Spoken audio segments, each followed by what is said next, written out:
CD 4, in which the family is told, "We pray no evil shall befall us, nor any plague come near our dwelling. We pray we shall walk in God's protection all the days of our lives." At lunch, Mr. Craw is lost in thought. Virgil is not bothering with anyone. Tobin is all winks and grins. The boy who's never quite grown up. I can't respond to his playfulness right now. My head is too swamped by the bodies in the glade. Mrs. Craw inquires, with her fist pressed into her temple, if their guest has had a rest. I tell her swiftly that no, I did not, and actually there's something that needs attending to, and I do not drop my stare from Mouse. I won't let him off. "We saw some dead animals, Mummy," Mouse jumps in. "And Pussy got a fright. She'd never seen anything like them. That's all. I took her to my magic kingdom, Crawdonia." "Oh, Poppet, there's nothing out there my menfolk can't fix. And as for Mouse, he's always imagining things. What he's got in that brain of his. Imaginary friends, goblin lands, monsters, creatures of all sorts. He reads far too much." Mr. Craw raises his head. "As for the animals, leave it to us," his wife continues. "Don't you worry. My lads will bury anything that distresses you." "Will we now?" Tobin teases. I hold up my finger to him to stop. This is no time for play. "Something needs sorting first." I look at Mouse. His lips are rolled in. He's shaking his head. Yet I will not be a shy volcano over this. "We found 2 people. "What?" Mrs. Craw exclaims. "When we were out, taking a walk." Mouse draws in his breath. I'm betraying his secret place. "Where?" "Intruders." "Who? Escaped convicts? Callum?" The patriarch's knuckles are snow-capped mountains as he clutches his knife and fork like 2 spears guarding his face. Mouse stares straight at his father, challenging, pleading, disliking. Surely not. "I'm afraid," I venture, "they weren't—" "What?" "Alive. They were black. Natives." The stem of Mrs. Craw's wine-glass snaps, yet she does not mop the red liquid that spills from the surface of the table like blood onto her lap. "They looked like a mother and her child." "God help us." Mrs. Craw drops her head in her hands, keening a soft moan, needing this stopped. Virgil stands with an abrupt scrape of his chair and flings his napkin to the table. His father reaches out and pulls him back. He does not release his grip, and Virgil's whole being tightens, as if he's holding in some explosive force. Tobin sputters a shocked laugh, while Flea is still, watchful, silent, glancing at me, then back at the family, then to me again, as if he can't quite believe I've done this, spoken out. "Where are they?" Mr. Craw asks. "At the ripping tree." "The what?" "Mouse's big tree, with the bark like paper, on the island by the beach." "No!" Mouse's squeal is high-pitched and anguished above it all, at the realization I've crossed some divide into the adult world, and he wants me firmly held in his childhood one. And I'm now lost to him, and he's broken by this. Some wall has been breached. His friend and ally has crossed over to another place, and I hadn't quite noticed the destruction in it. The boy runs from the room, banging hard into his father, yet he keeps on running to get away, flinching in revulsion from all of us, the adults and their mess, as if, in his eyes, we're all stained by this. "What's this about?" Tobin asks. I've been in town too long. What have I missed? I take a deep breath. Think back to the simplicity of our moments sprawled on the grass, when everything felt so uncomplicated and ready and fresh. I informed them all that there are 2 dead natives over on the rocky island in the harbour, and I don't know why they're there, but it looks like something terrible may have happened to them, because they look young and in good health, and something just feels wrong about it. Was there blood? Mr. Craw asks. No, I say, watching the father's hand firm on Virgil's arm. A sign of a struggle? Again, no. And why are you saying this? That something terrible happened? How do you know that? I'm blindsided by his pique. I don't. It just feels odd. I say that Mouse didn't want me to tell, but I had to. Something needs to be done, doesn't it? There is no turning back from this now. Mr. Craw looks at me like he knows this, and that it has only just begun. Mrs. Craw jabs an accusing finger at her husband. They're back. You promised. Do something. Be the man of this house. Sort it like a man should, Callum. Get off your backside and do something. They never left, Mammy. Stop it, Tobin. Mrs. Craw's vicious hiss. A new mother entirely. You know nothing. She spits. You never have. How many, Callum? Her husband sighs as if the weight of the world is now on his shoulders. None left, madam. I've told you. Mammy, they've all gone. Virgil says low. Haven't they, Pa? You're protected. Your husband makes sure of that. Protected. Always. Mammy. Everyone turns to the man's quiet words. The first he's spoken in my presence. He's clotted with something. And furious.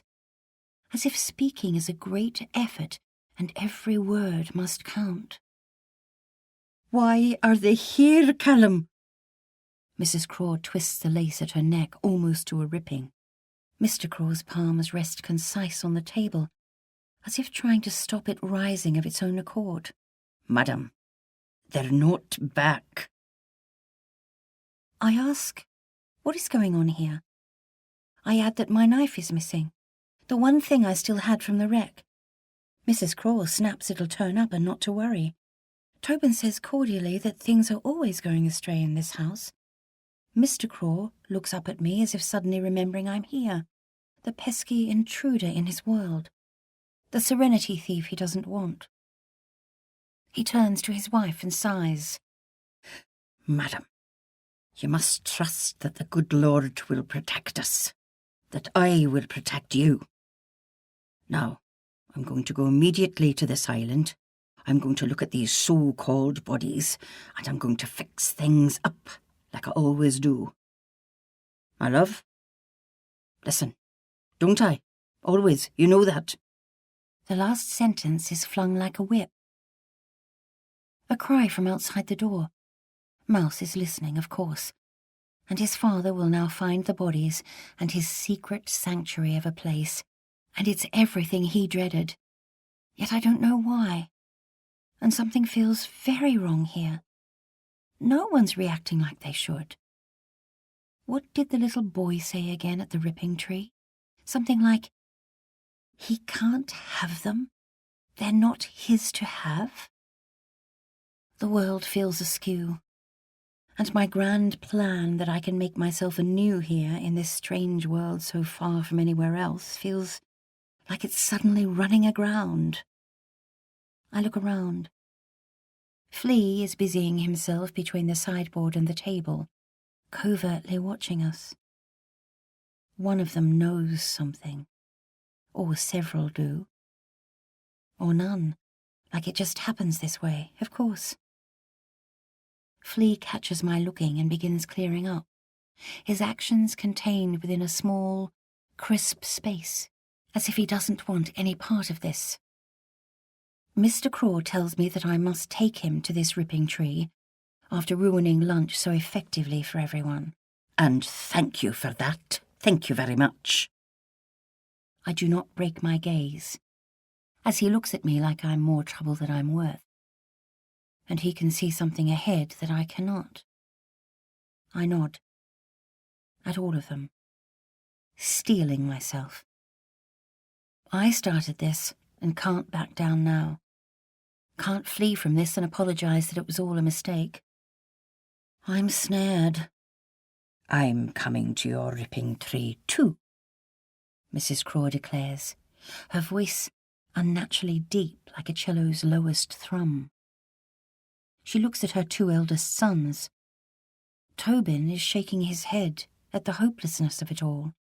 His family and Willowbrae, the whole damn lot of it. Virgil is utterly quiet, with a fist pressed to his chest, as if trying to soften a thudding heart. I'm coming too, Mrs. Craw repeats strong. Callum, I need to see this. In which a family expedition is undertaken. It can't be true. It can't be true. Mrs. Craw repeats her mantra over and over, as if something in her head is unhinging itself and floating loose. I tell her it is indeed true, and I'm not sure, actually, whether I can find my way back to the ripping tree. I'll have to think. She asks for Mouse to come immediately, in a voice with iron in it, and after a long pause the boy enters the room and slips his hand pointedly into mine, and not his mother's, nor his father's. Mr. Craw orders his elder son to fetch the dogs. Mouse pulls me aside ahead of the rest and whispers that I'm spoiling everything, and I say tightly that I'm fixing everything. And he says they don't want anything fixed. There's nothing to fix. We should have left everything as it was, for everyone's sake. What does that mean? Silence. The only inhabitant of Willowbrae not with us is Flea, who slunk off to his kitchen. A hot wind pulls and tugs at our grim little posse, like a nagging child up to no good and wanting in. The estate's 3 mongrelly bloodhounds strain at their leashes, all held by Virgil, who says nothing and is apart from everyone else. I do not speak as I stride ahead with Mouse. Every so often, the little boy jabs me with savage fingernails to convey a frustration that does not abate. Thanks for nothing, Poss. Stabs of whispers. They never see it like I do. I stop. Who's they? All of them. I have to tread carefully, to spool the boy out, to soften and amuse him. You say they never see it like you do. But how do you see it? You didn't seem to care much about those dead people when we first saw them. The boy wails at those 2 words, dead people, as if he can't bear it. How do you know I don't care? I wipe a slick of sweat-heavy hair from my face. Mouse, I know nothing about this place. That's why you're here, to inform me. Mrs. Craw strides forward and pushes her hand into her son's in ownership and pulls him away as if she's had enough of this idle talk, all the secret collusions that are leading to no good. She drags Mouse beside her with a wrenching grip while battling her way through the bush as if she can't bear it, this entire treacherous world that will bash at her, or sting her, or crush her, or worse, given the chance. She hates it. It's in the spite of her hand as it furiously swipes and swats away. The hot wind is no help. It's whipped itself up into a squall of mischief and dust in a right blustery, nasty day, as if some great spirit is departing this earth, and the world is fractious with it. I make it to the water, just, with Mouse's sullen pointing every so often. He doesn't want this. Mr. Craw looks at the shoreline, then back at his wife in her skirts. She raises her hands to the heavens and groans, gathers up her clothing, and walks straight in like a ship leading an armada into battle. Then yells at everyone to get a move on, she hasn't got all day. And meekly, the posse follows suit. By the ripping tree are the bodies, just as Mouse and I left them, lying on their feathery fingers of leaves, with the smell of death almost sweet in the heat. I want to drop down and stroke the long black eyelashes on the child's cheeks, and the tiny shell of her fingernails, and the mother's foot cracked from a lifetime of strong walking in this place. I glance at the craws. They've all stopped, except for Mouse, who's once again bashing his ferns with his stick, lost in stare at his bush. Virgil is very still, very contained up the back, inscrutable and silent, with a handkerchief over his mouth. The dogs, tight on their straining ropes, are eager to investigate this. Why doesn't anyone want to deal with it? Do they know who's responsible? I ask loudly if anyone knows what might have happened. No one answers. Tobin drops to the bodies, a knuckle at his mouth. Mrs. Craw holds her fingers to her lips, then whimpers, "No, Cal, no." She clutches her husband's hand, and he winces at the grip, but does not shake his wife off. Mr. Craw's free hand rubs at the edge of his waistcoat, as if the unbearable itch has begun tormenting him again, and will not let up. A rustle of something, standing the hairs on my arms to attention. Something is watching. Does Mouse sense it too? I whip around. Hello? Not even a twig crack. The dogs breathe in great huffs and slobber their thirst.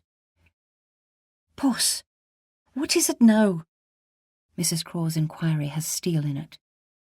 I shake my head. If the girl is watching, then I must protect her with my silence. Callum, can you do something for once? Mrs. Craw asks. I can't live like this. I'll have to go home. And I mean home. My nerves won't stand it, this impotence. The man's almost imperceptible tightening of his cheeks as his fingers rub and rub in deep thought. He says nothing. We could try and find out what happened, I declare. Tobin nudges the woman's body with his hat, as if to check she's really dead and not asleep. Virgil steps forward. The dogs tug. He holds them back. The tinderbox of restraint. I squat beside Tobin in something like partnership. What do you think? He shrugs and says it's the bush way and it isn't always what you think. Be careful with this one, Puss. You had a blow to the head. Hey? It's just the bush. Just as Mouse insisted earlier. Yet I can't shake the tug that there's more to this. I look for clues on the ground. Anything. How do we even know someone did it? Tobin says. Maybe they did it to themselves. Mr. Craw adds, it could be poison berries, a snake, a spider. You have to learn that, child. But none of this rings true. If the mother was bitten by a snake, then how did the baby die? Was the poison leaked through the breast milk? Do such things happen? And she holds her child so tightly, so protectively. From what? Why are the Crawmen so dismissive? And why does this feel like such a lonely, unwanted death? The natives would know the dangers of the bush, wouldn't they? Surely. I saw it in my rescue. The balancing on surf-pounded rocks, the deep rhythmic drawing of the canoe's stick, the sure feet walking through the night bush. Mr. Craw steps between me and the bodies, as if to shield them from me. Not always, Poss, just like us. He tells me very slowly that things happen differently out here, that what I think means one thing could be something else entirely, something completely innocent. I cock my head. Something about his measured tones feels like a dismissal and a threat. We need to find out what happened, sir. There might be someone here. It's just their way, he counters. Tobin, could you accompany our young guest back to the house? She's had a rough baptism when it comes to this place and needs a lot more rest. Take the little fella too now. I'm all grown up, Pa. Let me help. Mrs. Craw stifles a gasp of dissent. We're fine, my son. Please, Pa. Stop it. Please. No. A flinch of rage held in check. A hand ready to slap that stops inches from a tiny face. The father stares us all down, willing us into silence. I'll take care of this, Poss. We've no more need of you now. Thank you. Something is not right. They're all so tense. I snap away from Mr. Craw and stand on a rise and confront the vicious wind. Flinch I will not, break I will not. Inhaling the spite in the stiff breeze and bending as it nudges a tear down my cheek. I'm sure the little girl is close, staring through the trees at the candle-skinned people standing around those she loves the most, and wondering what comes next. Decisions. I turn back, face him. Sir, I don't want to leave just yet. The man is very soft and very clear in his response. You do as you're told, child. Go back to the house. Now. Tobin turns hurriedly to his baby brother. Have you seen these people before? Mouse cries that he doesn't know anything about anything, that he wishes none of them were here, in his place, his secret place. And it's the Bush way, and so what? And he wishes they'd all go. And that it wasn't like this before. It's all ruined, everything. He's flinging a jumble of words and swiping his hands at his face, as if he wants to brush this entire landscape off. And these people, and this world. It's all too much. Leave him be, Virgil says quietly from a deep, removed stillness. He hasn't moved the entire time we've been here. His handkerchief is still at his mouth, as if it's some kind of personal crutch between civility and chaos, and he's holding on tight. Shall I bring them in? He asks his father. Yes. Bring them in, I repeat. Wouldn't we be better off burying them here, perhaps? I can run back and get a spade. Virgil shakes his head at me like I'm stupid and really should be gone from this place. They need to be buried, I reason. Something has killed them, and we need to find out what, to stop it happening again. I'm speaking to all the Craws now, and anyone else in the bush, and they stare at me perplexed, as if they don't know what to do with this outburst, as if something weightier is pressing in on their world, and I have no idea of it. Is any of this useful? Tobin looks at his father. My head lurches back. What? Virgil snarls at him to shut up. The dogs bark. Mr. and Mrs. Craw scold them in unison to stop, which they do. The father says to give him a moment, he needs to think. And everything between them suddenly feels stretched and breakable and taut. Poss, get back to the house. Now. You've done enough. Mr. Craw brushes me off. All of you, in fact. The man is close to breaking point. The rubbing of his hand grows more vigorous on his hip. Does he even know he's doing it? Virgil, stay. And the dogs. Something here feels like slippage. Mrs. Craw's hands are at her head, and she's keening softly in words I can't make out, and she's ignored by all the men as if they're used to this. I cannot fight this. I'll have to go. I slip my arm around Mrs. Craw's waist as a crutch to her fragility and lead her past the ripping tree. Want to lie her down on the moss and strip off some bark and wrap her in it. She leans on my shoulder in a great exhalation of weariness. I turn back briefly to the men, shrouded by the grimness of their task. Virgil removes the tongues of enveloping bark I'd placed over the woman's nakedness, then lifts her body into his arms with an arresting authority and tenderness. Another man entirely. Woken up into something else. And the dogs, their leashes dropped, look on in abeyance. From the beach, we turn back and watch Mr. Craw splashing after us across the shallows, with the little bundle of a baby girl, too heartbreakingly small in his arms. Her tiny feet flop in the solemn air. Mrs. Craw pulls away and notes her husband holding the child, and at one point lets out a sharp cry of something like defeat. "Pa, stop, please," Mouse wails from the bushes. "Let me do what I have to do, son," the father says. I locate the boy from a startle of blonde hair amid the trees.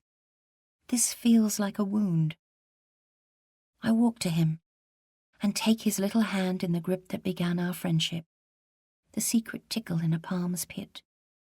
"Stay with me," he whispers. "Please." I look back to the fist of the hidden place that a moment ago cusped 2 dead people in it.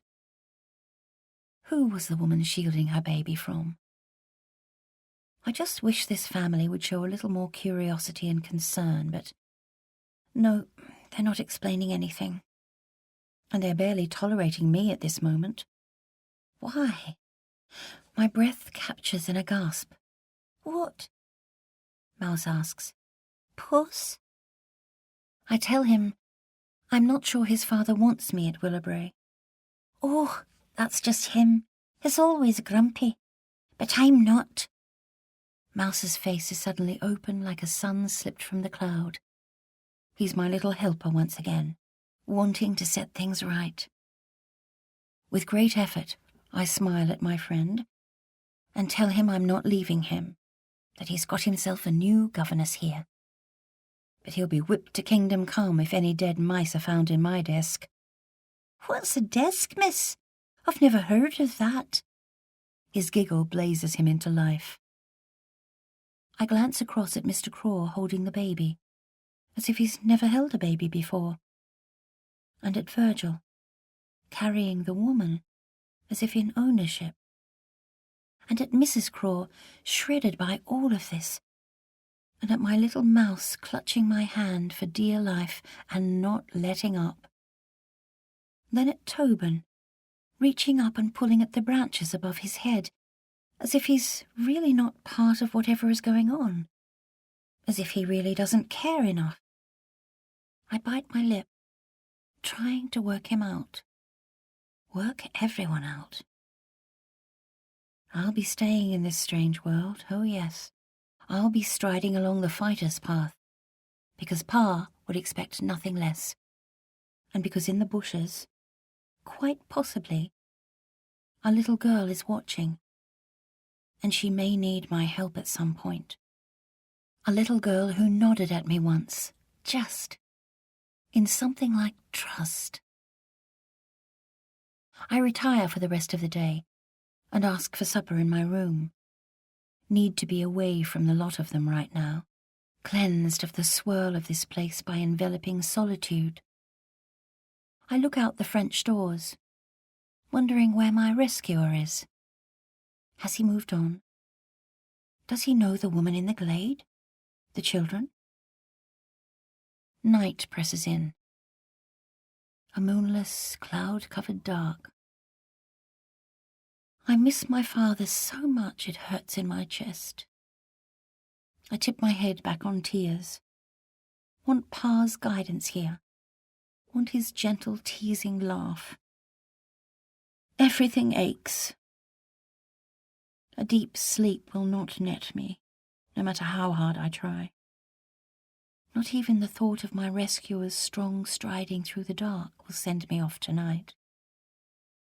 He feels utterly gone now too, and I, all alone.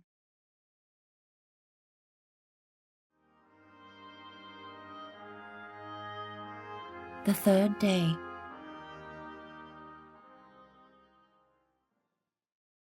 An inconsistent thud. I stir from a sleep webbed by wakefulness, thinking too much of the bodies in the glade, and thinking too much of my Beck. For it isn't the first time I've seen a mother and child this way. Deep in a January frost, could it already be 2 years ago? Pa and I were out walking, and came across my dear, dear friend, my Beck. On a day when the world was shrouded in stillness, we found her lying with her newborn baby under a tree near our farm, on a bed of shy snowdrops. She must have given birth all by herself, before her time, and I can only think that she'd been trying to get to us, but then couldn't get up. Her dear little son was frozen stiff in the tuck of her arm, baptized in hoary white by the brittle frost. Heart aching for them all, I fall back into a churning slumber, and am awoken by a thud against the French doors. A bird. It's a bang of extreme violence, as if the creature has been flung at the glass. My chest constricts. Not again. Who's there? No one. Of course. I reach for Jack's knife, and remember it's gone, and no one yesterday could give me a proper explanation apart from "it'll turn up." The girl in the painting now looks at me with what seems like the softest of smirks, like she knows something I don't. No. Stop. My palms push into the skin of my forehead, as if trying to steady my brain. My flitting heart. The flagstones outside are stained with splashes of blood. The bird is beautiful, its wings tipped with the blue of a summer sky. It also has a furious-looking beak and a sickening fragility to its drooping wing. I hold the creature's brokenness to the nest of my chest. Oh, you, and press its faint, enormous heart, bewildered by ebbing life, into mine. Who did this? Or was it just the bird itself, confused, flying directly into the glass? I hurry across the lawn to the bush, with scrabbling hands, scoop out some loose soil to bury it. Yet the creature is still alive. What am I doing? Becoming? I press the heel of my hand into my pounding chest. Stop. Think. The bird is rested on a mattress of soft bark torn from a ripping tree. The creature's beady eye looks up at me as I back away, and hold my palms over my head as if trying to shut out the sin of abandonment. Uncertainty is taking hold of me in this place. I feel infected by it. What's going on here? I look around. There's no one, of course. I gulp a breath but can't fill my lungs. It's as if they're thickening up in this place, in panic. Something is closing over them. My eyes shut, and I see again the sinews of a moving back on a storm-meekened evening. Where is he, my rescuer? In which visitors arrive. I fall back into an exhausted, scrappy sleep, then wake with a start. Mrs. Craw is calling me from far away. The front of the house. I have guests. Who knows I'm at Willowbrae? Jack? My brother? Captain Grant? They've been found. Survivors, hidden in coastal pockets, I knew it. Mouse runs in, shaking me into a sitting. They're outside. Who? Who? Quick! I pull on the trousers and run to the front door, tucking in my shirt as I go. Stop abruptly at a melee of carriages and upturned faces as I freeze on the top step of the veranda. Oh, no one I know. The voices rise in a questioning cacophony, hemming me in. Who is she? Is she all right? What's her name? What is she wearing? I look down at the clothes thrown on without thinking. Oh no. Oh no. The crowd has gathered on the gravelled drive with carriages and horses in a messy group to the side of it. I'm stopped between the two Ionic pillars that frame Willowbray's front door. Behind the restless crowd is the lone ripping tree I remember from my first night here, on its very English lawn. It's striking in its difference, as if someone once decided it was just too beautiful to destroy in the vast clearing of this land. I stare in silence at all the new faces. Breathe very shallow, very still. Trapped. This is scandal. Mrs. Craw is standing in the thick of the visitors, helpless to intervene, while her husband says nothing up the back of the crowd. He just stares at my trousers with a face of stone as he rubs a tormented hand on his waistcoat. I hold my head high, because there's no turning back from this. I'll have to brave it out. I gulp, step forward. This has to be carefully done. The people clot advances. I don't know a soul. Strangers' hands dare a touching at the mysterious mermaid from the depths, alive, miraculously, and in boys' clothes no less, and that hair, good gracious. Mrs. Craw tries to keep them at bay, but can't. Her husband watches from the back. Mouse is behind me. The older sons have vanished. The child needs rest. Her head is addled, which explains the clothes. Mrs. Craw looks furiously at me. This is disobedience, and holds her hand high, but is ignored by the crowd. A strand of her hair has fallen loose, and her hands are shaking. Mr. Craw stares at my trousers. What's your name? Who's your family? Who else is alive? Where are you from? I glance from face to face. At this crush of curiosity, all these people flinging their questions. Perhaps everyone here has been hoping I'm theirs. At the news of a rescue, they've rushed to Willowbray in a wild wishing. Could I be their own private miracle? She's not Sarah. A woman falls to the ground, sobbing. Another tries to smooth my hair. Poor mite. A man in a sweat-stained hat takes this as his cue. How did you survive the hateful sea, lass? Who's your family? An elderly man points an accusing cane at me. Come on, what happened? Mouse cries out to leave me alone, but no one hears him except me, and I'm the crowd's now as much as his. The circus act. The mermaid beached. They tell me the Finbar missed the harbour heads and turned in at a lower point of land that dips and is impossible to see in a storm. There's no lighthouse in these parts, and Captain Grent got it wrong, and what he thought was a gap in the coastline was actually a sheer rock face. Visibility was down to nil. Poor captain, poor soul. Souls? Bodies are being washed up, unclothed. Shh, not yet. She's too young. She needs to be in town. Horses are on the rocks, their legs stiff as posts. A cow with a barrel of a belly. They're still trying to find survivors. All down the coast. You're the only one. So far, pet, so far. There's more, I don't doubt.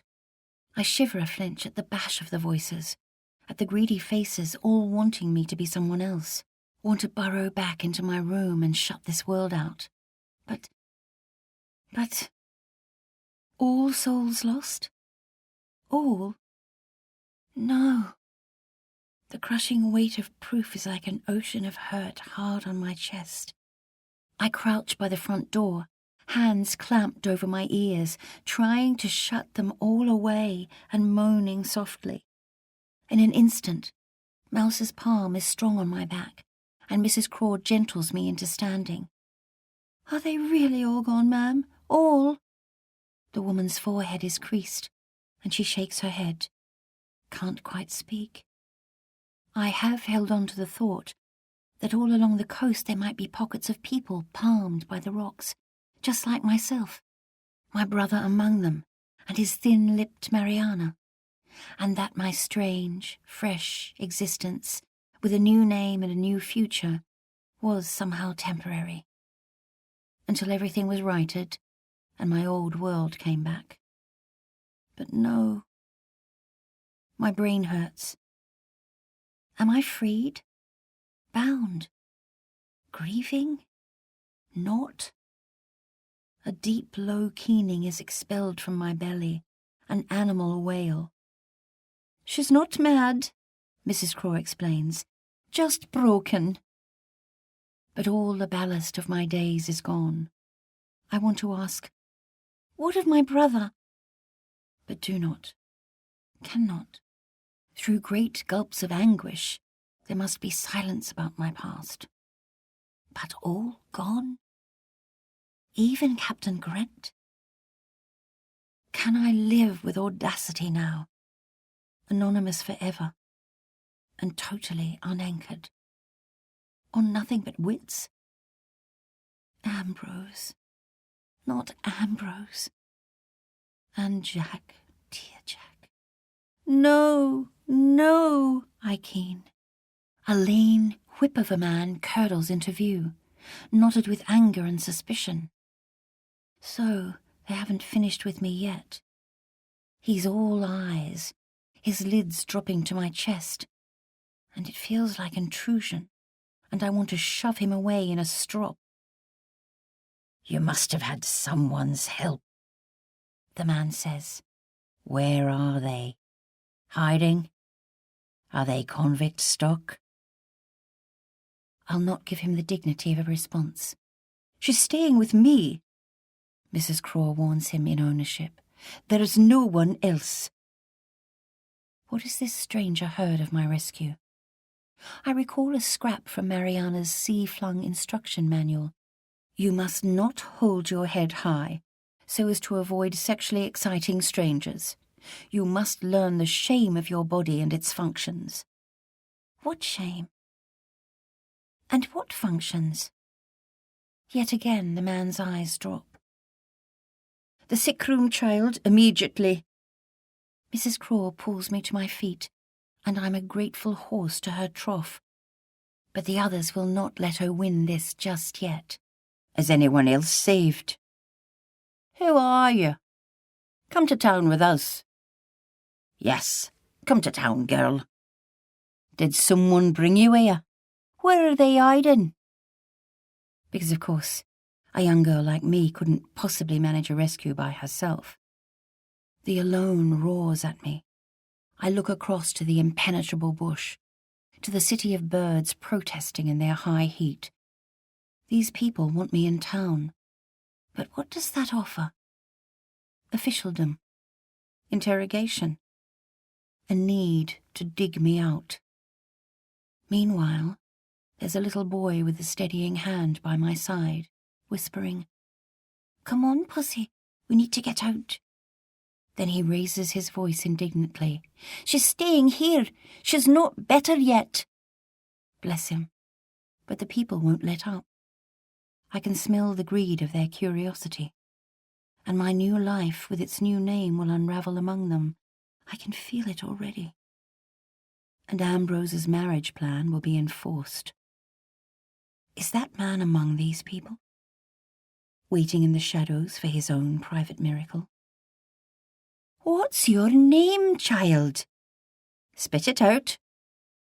"Why were you sailing here?" Mouse's protective blurt.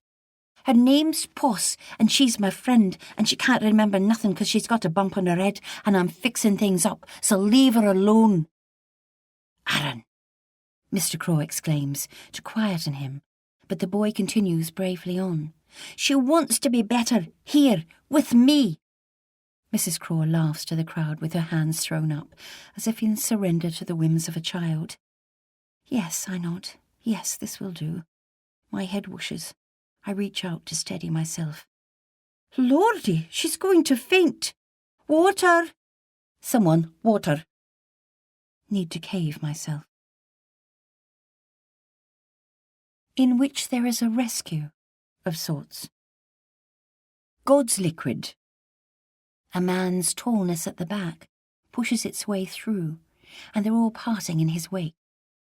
A man's tallness is holding out a silver flask, like a fervent cross, and it rattles awkwardly, too close, in a way that makes me think this man is not used to chivalry, nor sharing. He's not done much of either. I shake my head. No, thank you. Am I presenting as so unhinged that I need a reviving of the whisky sort? The good Lord's liquid. Yes. It will do no harm, girl, child. This awkward bear of a man is urging with insistence but no smile, and makes it seem like a cursed rejection if I deny him this grace. I give him nothing. There's no connection with any of these people. All Souls, everyone on the ship. My head is still full of it. It's water. Yes, just that. The man is not liking the resistance, as if he's not used to talking to the likes of a girl in her trousers, or to anyone. His body is slightly twisted away, as if he'd broken his mother by being birthed and is deformed from the experience. Perhaps he's sailed to this rogue place of rejection so he doesn't have to face the world. Perhaps he's running from something. Could the same be said of everyone here? They're all wearied and creased. No one looks crisp. Except Mrs. Craw, a little apart, with her hair now righted and her still snowy cuffs. The man smiles at me shy and sideways, perhaps regretting his forwardness already. He's looking out, just, from under a block of black hair. He cut it himself, I can tell, with hands mixed up in the mirror, just as I have done more than once myself. I soften at that, allow him a grin. It lights up his face. I've not drunk one drop, he says. He's one to trust, lass. The twisted man turns to the woman who has yelled her endorsement, and he tips his hat, then looks at the crowd, and somehow silences the communal restlessness. This soul, this poor saved soul, needs some rest. His tone settles them. She needs to gather her thoughts, to remember. Not now, it's too soon, but eventually. The man glances at me sideways. It feels like a secret. Or perhaps not. His eyes look away. Perhaps he's gone too far. I gaze at him, closer. At his shyness, his strange power to silence, his authority that stopped the crowd short. He's a vicar. Of course. His dog collar is barely visible under the layers of bush clothes and smeared with dirt. But it's there. Just. No woman has kept him neat, lately or ever. But a vicar. I step back. Just what I do not need right now. We need to ascertain something of this matter, pertaining to your, circumstances. A vicar? Here for his private miracle? No, he'll not be digging out my circumstances. There's nothing he needs to dig for. But does he know who I am? A hand covers my mouth. I certainly won't be asking his name. I'm a bird suddenly fluttering and panicky in a cage. Does he suspect? There's never been a portrait of me. Do I look like Ambrose too much? My hands tremble at my cheeks. I'm too wild and unkempt for the likes of my brother. Few would guess we were siblings without knowing us both. Each of us has reddish hair, but Ambrose's is darker and straighter and more tamed, and a stranger wouldn't make the connection. Surely? Perhaps. Oh God, in the smile which is our father's. But Ambrose rarely smiles, and we don't share a mother. I'm ready for flight. Look to the bush, want to be swallowed right now by its cool caress. Can I... Your name? The vicar's question drops into gentleness. Right. Quite hopeless with talk. And he'll get silence in response, thank you very much. He can barely bring out his next words, as if some creature is holding them back in his throat. If you remember it. No? Every fibre of my being is on high alert. I jerk my head like a wild horse suddenly bridled. Can't trust my voice. I travelled to Willowbrae at first word of a survivor, the vicar says, to see if I could help. In any way, any of the poor souls who might need it. God's help. Then we heard that you, so far, are the only one. Yet here we all are, crowding you. His eyes are nervous. His hand rests above my shoulder but doesn't dare a touch. It's all right to weep, he says to me quietly. You've been through so much. The hand touches me, then springs back as if shocked at its own confidence. I look at him, feel cracked by obscene kindness here, all of a sudden. My body, without warning, wants to soften into this man. I feel pricked, spent, as if a whole lifetime of tears is about to tip out. I will not let this happen in front of him. It's a terrible thing, what you've been through. The man's massive bull-like shoulders are misshapen with a stoop, like he's been told for too long that he isn't good enough and wants to fold himself away from his dreadful, twisted bulk. I feel shadowed beside him, yet want to lean in just as I used to with Pa and rest. He offers me some water again, seemingly at a loss over what to do next. His face is deeply creviced, as if the effort of just surviving here is burden enough, as if he's seen too much already in this place. I shake my head at his courtesy, thinking of all the words in the letters that have ordered me into a new life as wife to a husband I don't want. Could this awkward loom of a man possibly be him? Big crowds, not good for anyone, yes. I nod. Possibly whatever. I don't know. I shake my head. Anything to not talk. He starts up again, perhaps feeling that the gap between us is unbearable and must be filled up. Talk can just slip away, yes, like a runaway cart. I'm not good at it. Not very helpful in a vicar, of course, which is perhaps why I'm here, not England. Yes. A shy laugh. My lips are rolled in. I won't cry, yet a pricking threatens a tip. Were you travelling with someone, lass? I will not have the weeping released. Who was meeting you? I narrow my eyes, as thinking as a cat. Of course, what you've been through, too soon. And Mrs. Craw. I look up sharply. Your rescuer is the best for this. A venerable matriarch, yes, of this colony, a fine woman. I tilt my head in wonder at his stilted talk. We'll leave you, in her more than capable hands, and then perhaps we'll speak one day, yes? His clogged voice, like he's been alone for too long, and the shutting off has wormed its way into him. He murmurs in conclusion that everything from the Finbar is possibly lost. Everything. And I must prepare for this. With pained eyes, he whispers, I'm sorry.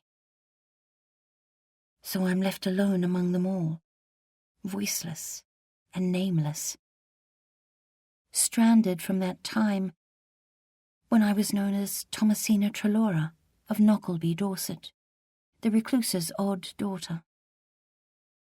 And I could remain nameless and anchorless among them all, unless I declare myself now, tell them my real name. Or I can choose to remain silent in this moment and become, miraculously, someone else, with a new future and a new life, even if it's only temporary.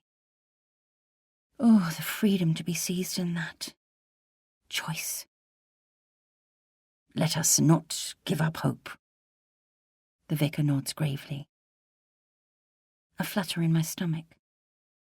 I can't bring myself to inquire of the man's name, can't bear to hear his response, because perhaps he is my future locked. The contingent from town mills about and urges me to recover back in civilization, and their voices are too loud as they press me to be questioned by the harbour pilot and the coroner and the police and the newspaper folk. But no, not now, not today. I need to hide a while longer from a future mapped out, and they'll not be getting a name from me just yet. Mrs. Craw knows this by instinct. She holds up her hand in a determined stop. This girl could not be in a better place than Willowbrae with me. Is there anyone who doubts it? If so, speak up. She's looking straight at her husband, who's a pillar of flint, as he stands there saying nothing, and no one argues with the steel in her voice. There's no finer woman, lass. An older woman concedes. No finer family. You're in good hands, the best. Mr. Craw's cheek twitches as his wife's palm is held imperiously high in dismissal, without a dressed-up goodbye. He remains silent, staring at his wife, and his cheek twitches and twitches. Then she propels me away with iron in her grip. How did you survive? The words are flung like a whip at my departing back. What did you do that my precious Sarah did not?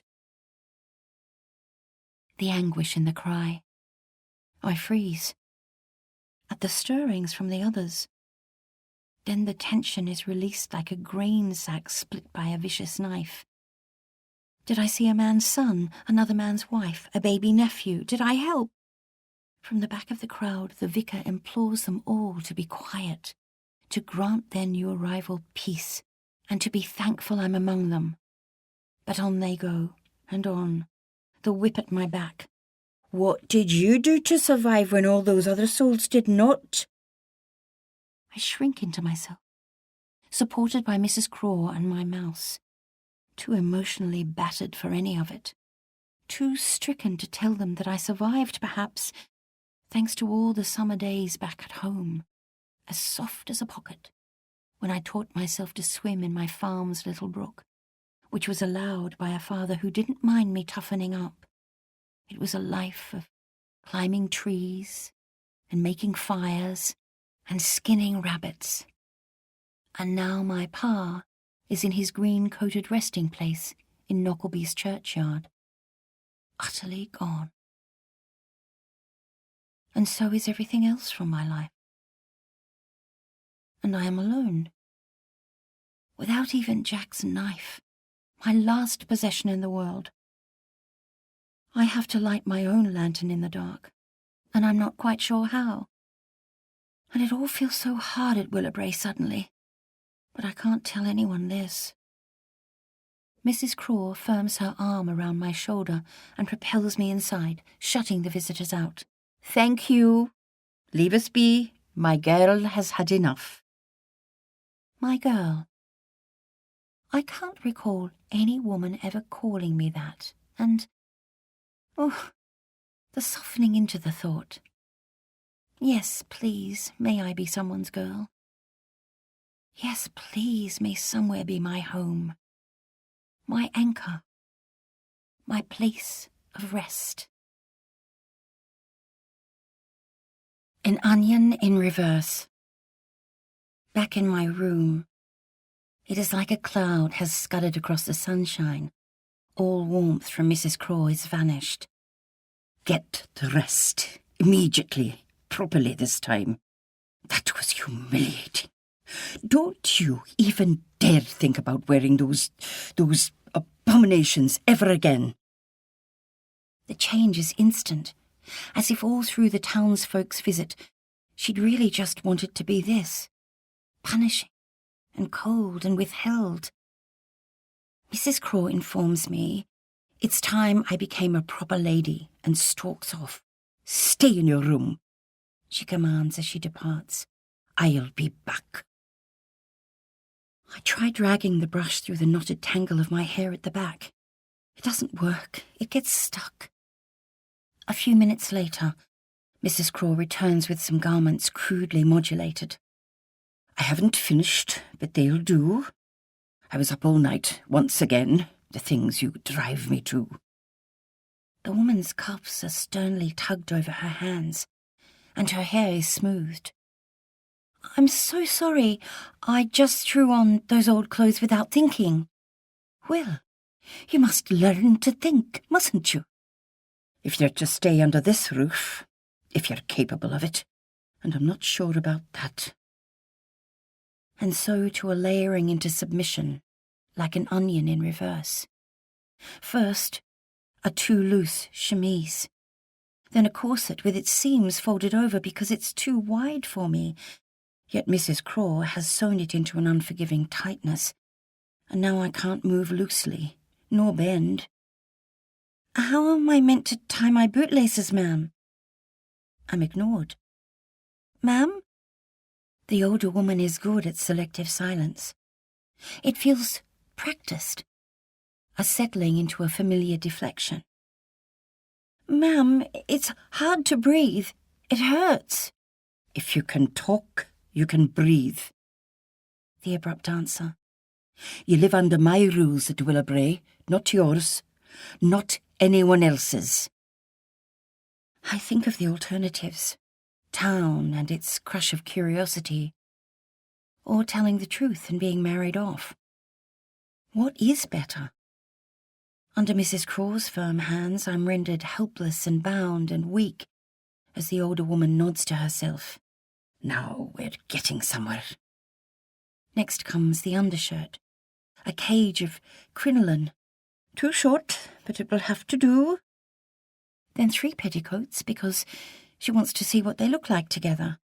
Then her 4th best dress, that smells of old sweat, and has a band of mismatching cotton as a hem to cover my scandalous legs, which this entire household and district has seen too much of already now. Thank you for that. A sash, to neaten everything, imprecisely, and not to Mrs. Craw's standards of containment. It'll do for now. And thank the Lord you're a girl, finally. I can see it at last. I try to take a deep breath, but can't. The entire effect feels scratchy and pinched and wrong. Moving is an effort, because an item of clothing rubs against every attempt. Ease is something to be fought for. But I'm learning. I don't need this battle right now. Can't afford to make an enemy of this matriarch, whom I might need soon enough, and who hasn't had a living doll to make up for over a decade. I sigh a flattened thank you, Mrs. Craw declares tightly that I look splendid now. It's good to start afresh, isn't it? My girl. You'll be doing everything right from now on, won't you? Despite my protests, the woman removes every item of male clothing from the room and places it by the door. Not my shoes.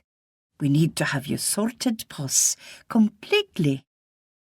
But I won't fit your feet, and I can't go barefoot. What about the snakes? Reluctantly, Mrs. Craw concedes this point, yet tells me there's not much need to be going outside.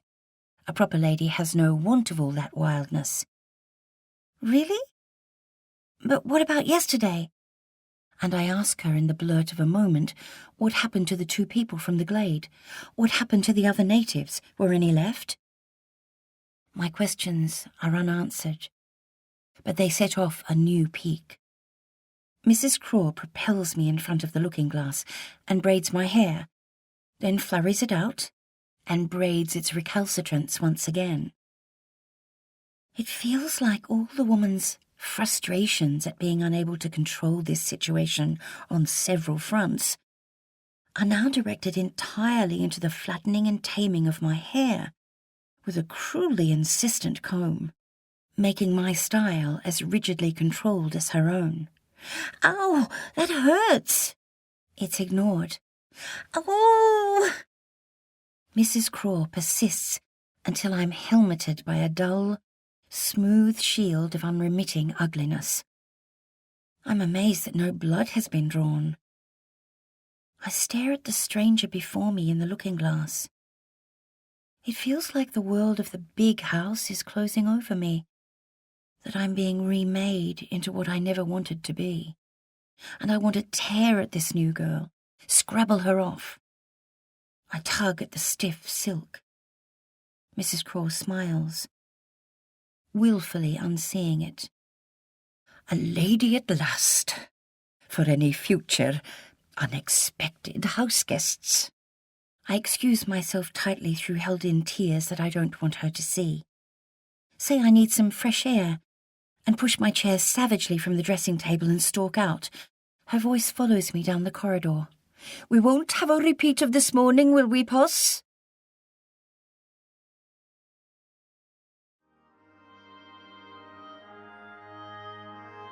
This is the end of CD 4.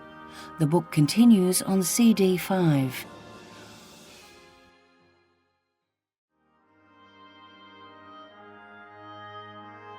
CD 5. In which the medicine is drunk.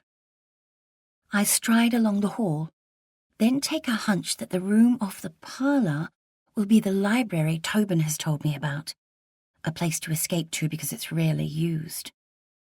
I'm rewarded with a corner room that captures the sun from the north, a haven of books and maps and globes, and an enveloping winged armchair that arrests time by dragging me into its deep, rich depths and holding me captive. It reminds me of my father's library, which Ambrose disbanded soon after his death, selling off whatever he could to pay his debts. This one is a monument to Mrs. Craw's insistence on perfection, with its air of rigid calm.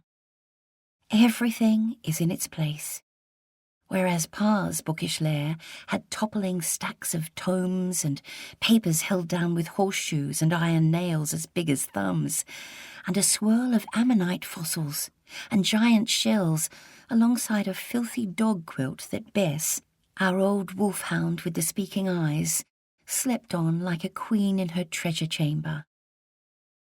Ambrose wouldn't let me take her with me on the Finbar. He said she was too old.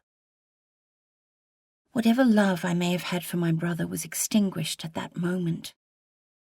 I miss my Bess so much. Miss burying my forehead between her ears when I needed comforting. Miss lying the length of her in front of the fire's warmth. Pa's library contained diversions of wonder on its many bowed shelves, pages stretching into chapters, and sometimes entire volumes in long golden days of instruction and warmth. I need that nest right now. Need a room of books that's a sanctuary, a harbour, to rest from the toss of uncertainty. I took from Pa's room his cherished volume of Shakespeare and a nautiloid fossil that was the first he ever found. Both were lost in my luggage when the Finbar went down. In Willabray's library, on a round table next to my chair, is a collection of exotic insects impaled on steel pins, each one trapped under a cylinder of glass. They're colonising the small surface in a flare of colour and wonder and sheen, each beautiful frozen creature with a pin driven through either abdomen or heart. I shiver, turn from them, to a lithograph titled Waratah, with folds of blood-red stamens bowing like pilgrims in worship to their central god. Jack said he dreamt of one day drawing strangeness, like that Mr. Banks. I'm going to do it, Tommy. And I laughed and told him nothing must stop him, that he must get on with his plan. My dear, vivid-hearted friend, with his lovely long neck and Adam's apple I always wanted to touch, but never did, for it felt too intimate and revealing to do that. I wish I'd told him of my affection, the gladness at the mere sight of him. Did he know of it? I squeeze the flesh on my upper arms until it hurts. What purpose was my saving? The thinking in my head is too glary, too much, and I knuckle my fists into it. 131 of them. God. 131. I shrink into the armchair, trying to shut everything out. Mrs. Craw enters the room and tells me curtly that I have an unexpected guest, but she will not say who, and they would like to see me, alone. I unfold myself and rush to the parlour. Could it be Jack, miraculously rescued from the sea, come to find me? What we do? The vicar. Oh, Mrs. Craw is right behind me, hovering to be sure and planning to stay for the entire exchange. I say, "Thank you, Mrs. Craw," and she smiles determinedly with a curt nod. She will not leave me alone with this. I see. I turn back to my guest. So, not Jack. Or anyone else wondrously rescued. And I can't hide my deflation. The huge bear man is stranded in all his clotted awkwardness, as if trying to diminish himself in this too small, too floral room. He's the wrong size for it. I turned back from the others. I had to see you. One more time, today. He puts his cup and saucer of tea on a slender colt of a table and spills the liquid onto the tablecloth and uses the edge of the material to wipe it up, then thinks better of it. His broad hands are too large for the fragile porcelain. He rummages in his pocket and holds out a piece of folded paper, then retracts it, then holds it out again, and to relieve him of his agony, I reach for it. For me? The vicar snatches it back, an embarrassment of confusion. No wonder he could never snare a wife. He'd be too scared to ask. But I do understand that the pen that unlocks courage is sometimes not found face to face. Your clothes this morning, goodness, I've never seen a woman like that. Well, I've been put to right now, by the mistress of the house. Yes. Is there a flicker of disappointment in his reply? It was scandal, I know, but it allowed a wonderful freedom of movement all the same. You men are so lucky. I could stomp and run and climb. It was extraordinary, the difference. I tip forward, irrepressibly, as if to sweep the vicar into a dance, and Mrs. Craw tuts at me like a teacher, as our guest leans back as if he couldn't possibly be touched. He laughs unsmoothly and tells me that I seem like some wild creature, some kind of animal let loose, and that it's all right, mind, it's not an insult. None taken. So why exactly did you need to see me, Vicar? He says in a stutter of a rush that he's checking on me. That's all, because the crowd was overwhelming and he just wanted to check. Again. He's hoping I'm having a good rest amid everything. Yes? I hope so, for your head's sake. I smile. His hesitancy and earnestness make me want to be big in front of him, loud and cheeky. I check myself and report that I'm slowly recovering, thank you. He says arrangements are being made in town by the authorities keen to set the horror of the shipwreck to rights, somehow. Oh. I'm to have a nice room with a lady, a widow, a good woman, if I want. Do you? He says that it'd be advisable as soon as Mrs. Craw decrees, which should be soon. Yes? We stop, stare. Mrs. Craw butts in, cutting across our looking. She reassures the vicar that there's no need for a nice room far away from the big house. I'll be taken good care of, she says. I'm to be a governess here to her young son. I'm needed very much. It all works out perfectly. But, stewing with the knowing, yet not knowing. Do I want to leave here so soon and immerse myself into fresh trauma? Could I bear it? To break the impasse of saying nothing or too much? I ask what it's like to be a vicar here. He answers, hesitant. It's a challenge. There are many factors to contend with, which are not present at home. Do you want to give thanks to God for saving you? I smile gratefully. Yes, very much. I need the privacy of a helping hand.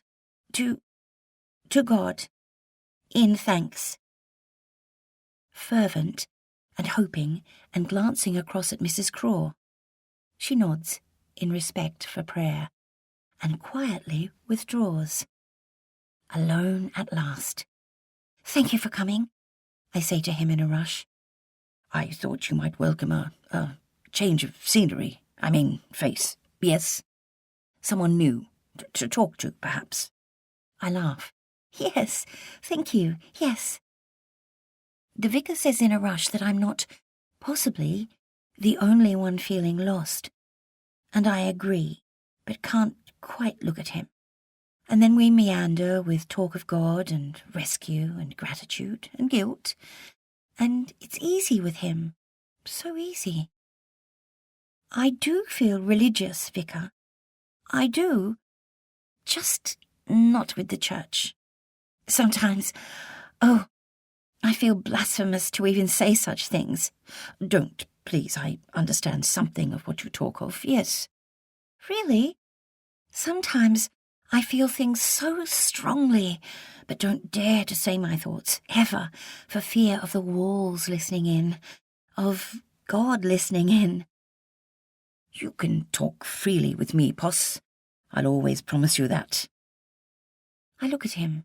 He blinks a smile. Something uncurls in me. I trust him. I feel contrary, Vicar. Sometimes, dangerously so. God is deep in me, right here.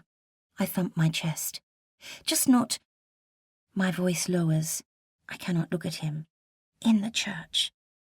There, I've said it. There is silence in response. Silence for me to fill. For the vicar is nodding without looking, as if he wants me to go on. I'm just not sure about the church, Vicar, sometimes. Who runs it? Who decides? Because it doesn't feel like my God, sometimes, in there. Or what they talk about. what they tell us to think. My God is better than that, I feel, better than, oh dear, them. I hold my head in my hands in mortification at what I've just voiced, and wait. A long pause. You speak of nothing, Pos, that I haven't sometimes felt myself. I gasp. Look up. The vicar smiles ruefully. I laugh in relief and babble in a rush that sometimes my faith feels like it has more to do with the earth and the sky and the land, and I gesture to the wildness of the bush outside, unlike... I look at him again for permission, for reassurance. Am I speaking out of turn here, Vicar? Please tell me. The vicar shakes his head. Not at all. I welcome all manner of thoughts and perspectives. Yes, always have. Go on. I hesitate.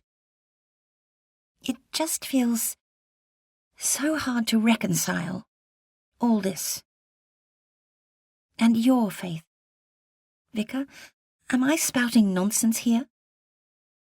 He smiles shy through his hair that falls too long over his face and needs a cut. I almost brush it back behind his ears to clearly see his face. He does so himself. He tells me he welcomes any kind of talk, deep, searching, doubtful, and never has it enough and misses it, the challenging kind. Well then, challenge me, Vicar. Do you ever feel, contrary? He looks at me, accepting the gauntlet. This feels like a dance of honesty. He describes a torment sometimes, a questioning. About what? Being here, he says, and that sometimes his church seems like a closed fist against this world, and it does not sit quite right with him.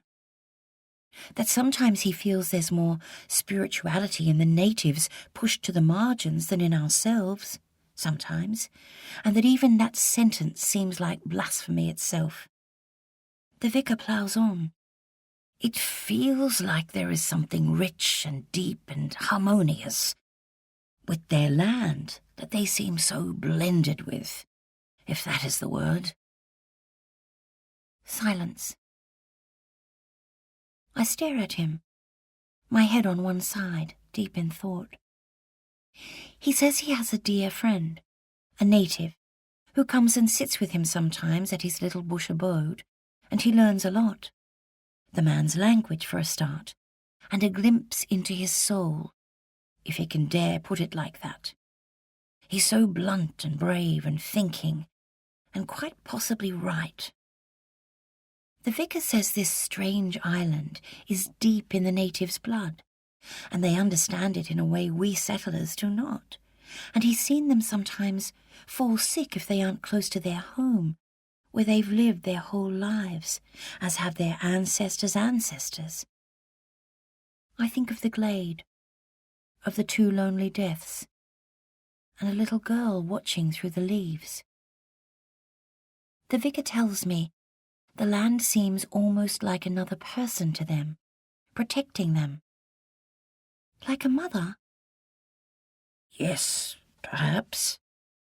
And he's rambling now, lost in talk. They have a very rich spirituality, Pos. It's nothing to do with mine, ours. I can't begin to know it, but I do. I do respect it. Greatly, yes. From the very little that I can glean of it. They feel very generous with wanting me to divine something of it, Pos. I do think. And am grateful, yes, but understand little. So little. He hesitates, says carefully, sometimes the natives initially help the settlers, but then... What? It turns into something else. There is much distrust from both sides. He continues that maybe it all comes down to the greed and the ambition of the new arrivals, perhaps, the white men with their Christian faith, and this disturbs him greatly. He can't shake the knot of it. What we do. As Christians, and that some of his countrymen justify their cruelty by saying their antagonists are not quite human but something else. And it's very hard to articulate this to anyone, but it does not sit well in his heart. He's extraordinary, and I want to drink him up. When he speaks of spirituality in the bush, it feels like no tempest could ever penetrate his inner pond of calm. I tell him gravely, without looking at him, that it feels like this land has some kind of a presence sometimes, and it's as if I'm spilling a secret. I say that the high stone ridges near Willowbrae hum with a something otherworldly. Can't describe it. Yes, I feel that. He says his church's buildings have been coracles of solace for him always. They quieten him with a great spiritual enveloping. But he gets it also from the bush, from his 2-roomed cottage in the middle of nowhere under its vast ceiling of stars. Alone, yes, under my blanket of God that is my sky, my new sky, on this strange and magnificent island, where I feel very alone, but for God. A glittery pause, where nothing and everything is said, where we both know but can't articulate anything. I imagine his cottage dwarfed by swathes of bush and a thin trail of smoke and a frugal kitchen, because a letter told me this. My thudding, knowing heart. Yet I won't declare myself, and the vicar blushes as if sensing this too, as if he's trod by mistake on my thoughts. Are you comfortable here, Poss? Am I? I can't jump ship yet. At that moment, there's a knock on the door, and I smile my thanks, then hold my hands in fervent prayer. And when Mrs. Craw enters loud and clattery with a fresh pot of tea, she takes the bait and leaves me to my piety. I draw a cup of tea, and the vicar doesn't even notice me placing the cup in his hand, yet he drinks from it. He says his evenings out in the bush are clean, the shining hours, when he feels lit, as close to his dear calming God as he can get. Unlike town, where he feels agitated and awkward, lacking somewhat, because he never knows what to say and it never comes out right. In the bush he feels nothing but gratitude at the wonder around him, and is content. It's very beautiful. He frowns.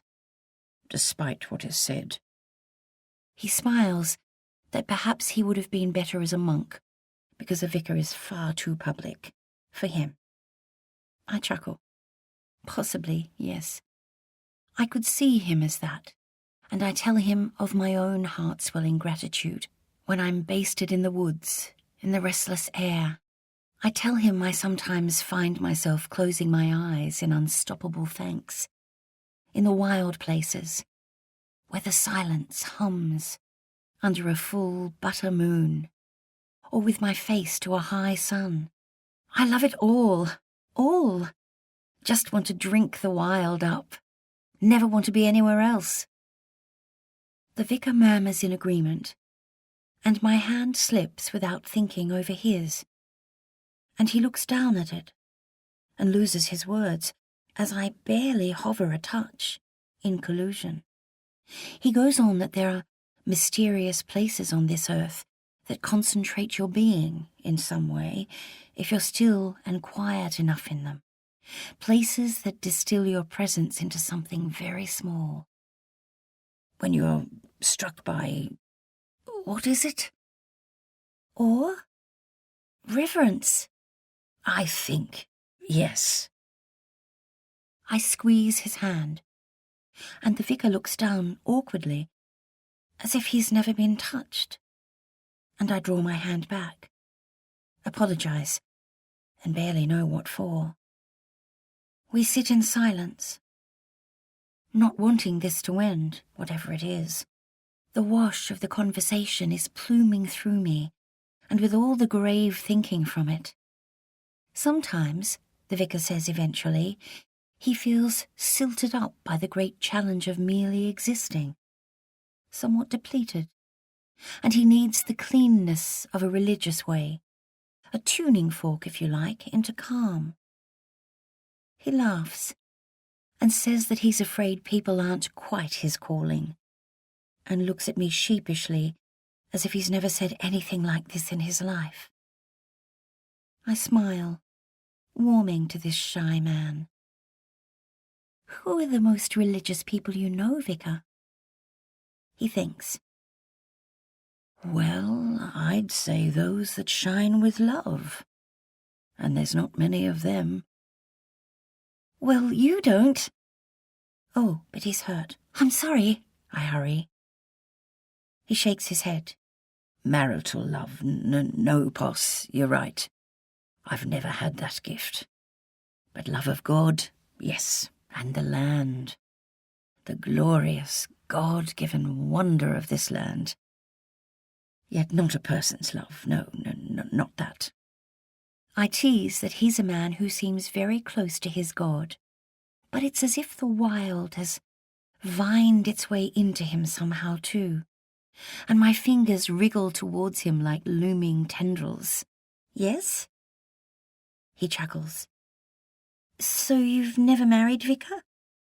No. The remnant of some childhood stutter. I'm not good with ladies. His helpless smile. In fact, when it comes to you confounding creatures, a friend writes my missives for me. Yet it never works. When they meet me, I'm not good at it. There's a school of thought that I should just marry a stranger and be done with it. He looks at me. But I'm liking this approach less and less. A pause. Now, as I learn the ways of the world. A pause. Slowly. He can't go on. He puts down his teacup. I take a deep, thinking breath. I must talk right now of the great unspokenness between us, or never. It's important to marry with love, because there's a holiness to it, a sanctity, which can only come from knowing someone well. Love needs to be brewed strong, like this pot of tea. You need to nurture it over months, years, don't you think? It'd be a great cruelty and unfairness to do anything else. A grave injustice. If love is holy, and it's our right surely, my right, your right, to choose who we want to love, no one else's. He looks at me as if he's suddenly reading a map into my heart, and he tells me with a rasp to his voice that indeed my argument is sound. Who are you, Poss? Really? I feel like you know, actually, exactly who you are. Silence. I wonder if I can trust him. It feels like I could, but I bite my lip. He's a good man, yet I must be a locked chest before him, and he mustn't be entrusted with the key under any circumstance. I fidget from him, suddenly pony restless in this pen of a house, looking out to the waiting wildness. The shining hours, yes. Out there, Vicar, in the bush, I know exactly what you mean. And I've enjoyed our talk very much. He clasps his hands in front of him and shakes them in fervent agreement. Then he gets up, readying himself to go. Oh, too soon, I say, but asks if I can help him. He forgot he's all in a muddle. He has a list. He draws out the piece of paper that he'd snatched back from me earlier. He was so agitated, yes? He asks again if I can help him. It's one last thing, with some identification, briefly, if it isn't too hard, yes? It's why, actually, I'm here. I got distracted. Goodness. Says he has a list of the bodies found. Only if I'm up to it. And he's sorry. Not everyone has been located yet, but there's hope still. As Julian of Norwich said, all shall be well, and all shall be well, and all manner of things shall be well. So we must trust that, yes? But some identities have been determined. By watchers, or embroidered names on clothes, or faces people have recognized. A grim task. The vicar trails off. He says the colony didn't even know what ship it had been when it first washed up. It was recognized from a name on a tripe crate. But there's still hope, Poss. Hope. For Jack, cusped on an ocean rock. For everyone I'd befriended on that trip. For my father's son. I want to gulp the vicar's list because my future lies with it, and he hands it across as if he isn't doing the right thing, but must. He tells me it's only partial. There's more work to be done, and of course more survivors. My fist is balled at my solar plexus. Yes, of course. I read.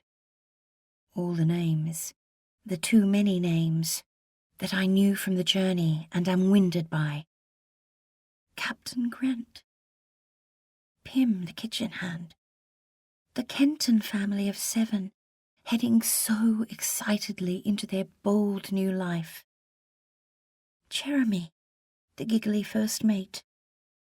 Tobias, the grisly stonemason needed for all the new churches the colony might want. Young Dr. Kirby. Oh.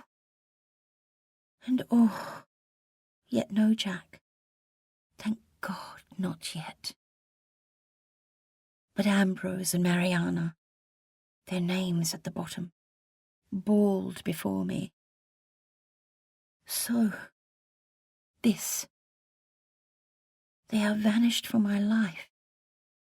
And I feel as if I am floating suddenly, that nothing is pinning me down anymore as I hold the list and reach out to a bureau to steady myself and declare in a deadened voice that, no, I'm sorry, this doesn't bring the memory of any name back.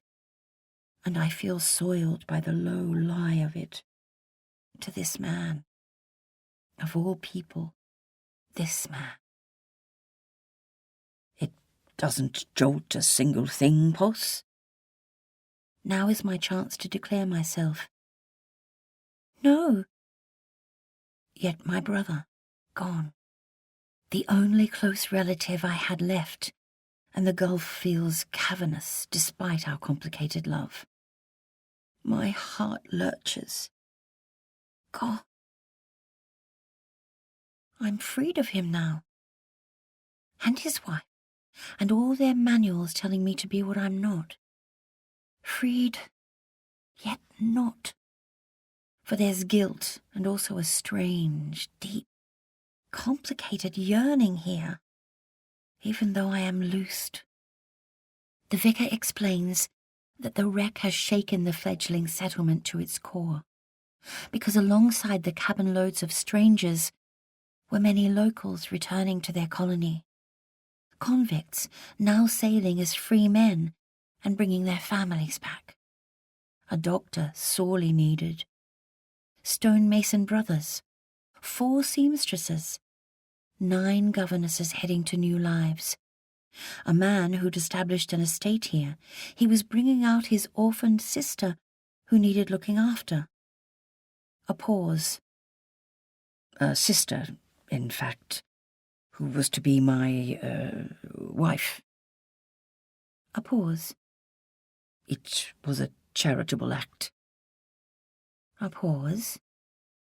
I was led to believe I was helping relieve a difficult situation, or perhaps not. He looks directly at me.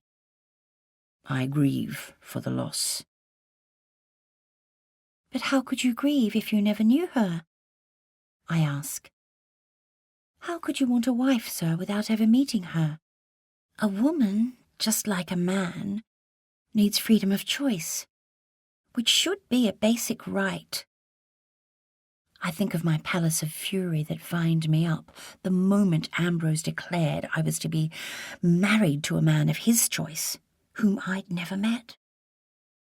Think of my new future decided by everyone else, where I had few choices at all, with no money behind me and no one to fight for my needs, no one to listen or help. I fling at the vicar that I'd only ever marry for love, which is impossible if you've never met, unfair, and that I hate unfairness more than anything.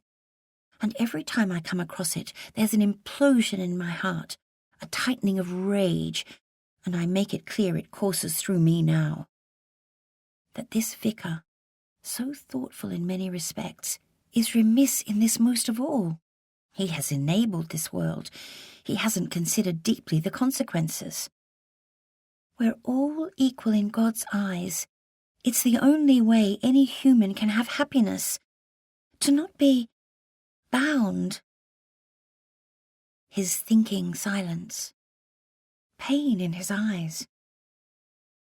He says, finally, that he's learning. That he enjoys my bluntness, believe it or not, for not enough people in his church are like this. I wilt into a smile at his openness.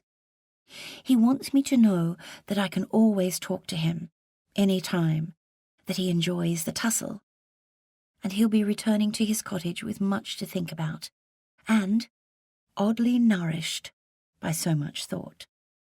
Tussle? I laugh. I'm used to it, because the entire world thinks I'm wrong, Vicar, and it's always a tussle, with everything I do, with what I look like and what I talk about, with what I want. The world would change everything about me if it could, and I just want to find a place where I belong, and to live as fully as I can.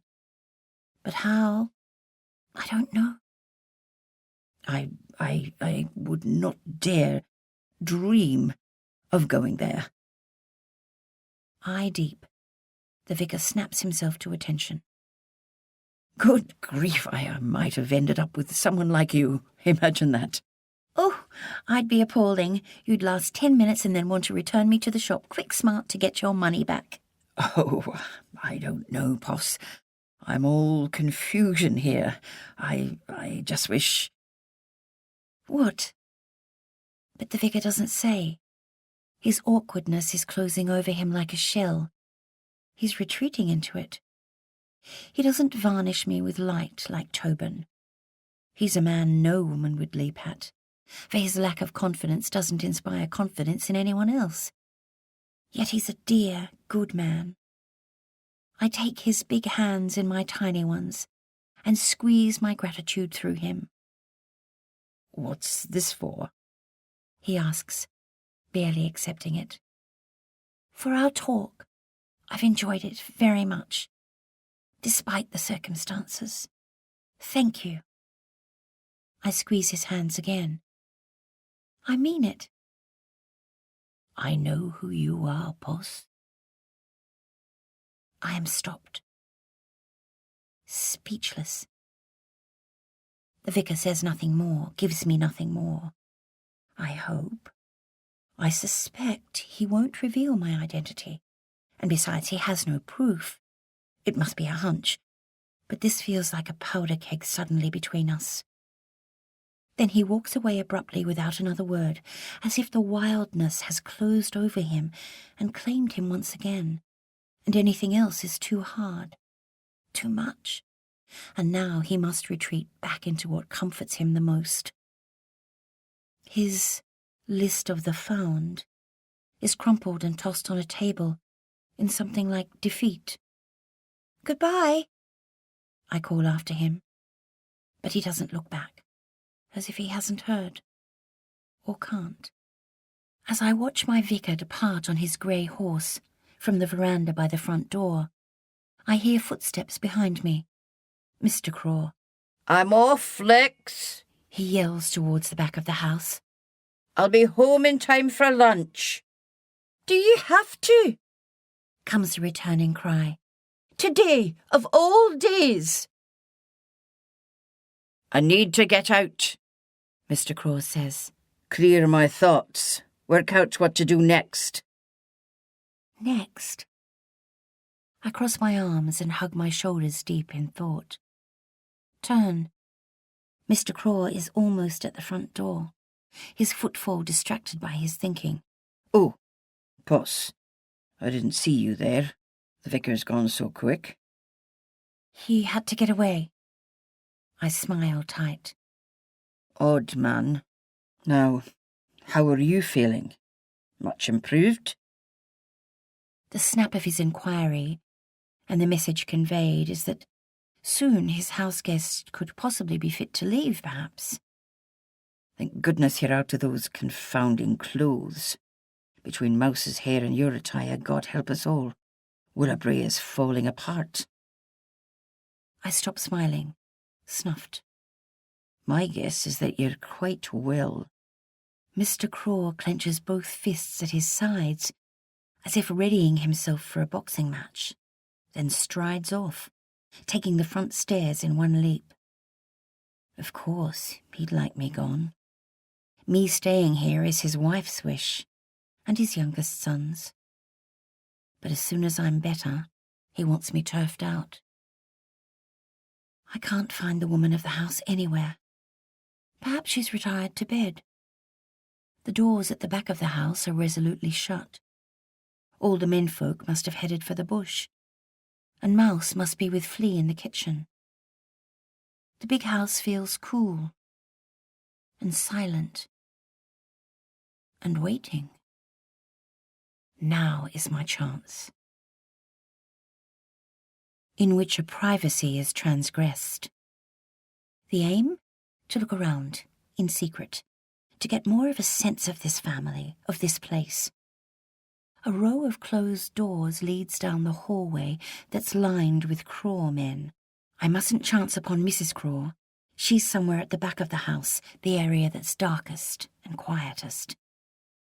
Mouse's room is probably closest to mine. I check, and yes, it's mammy neat. A boy haven of toy soldiers and teddies and books.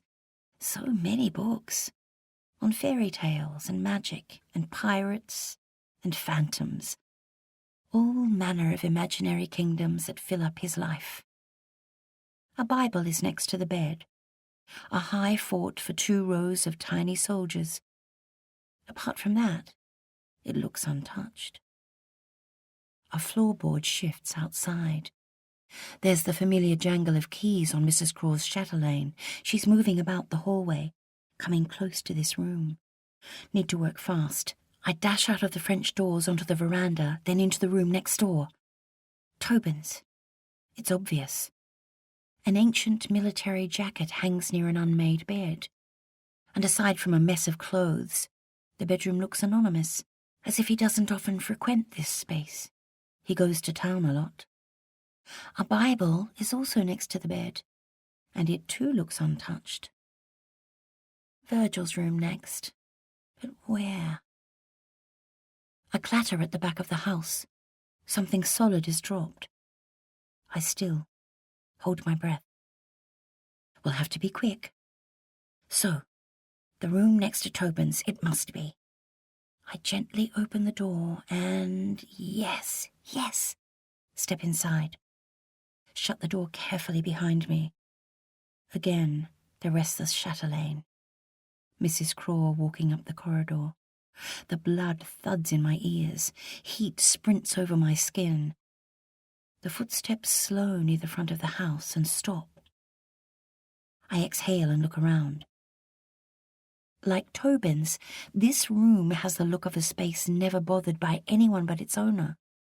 They each must be responsible for their room's cleanliness, which affords them privacy and the sloppiness of an unmade bed, and also in this space a volcano of clothes piled by the bed, and scattered shoes, and toppling books and papers and dust, a mess years in the making.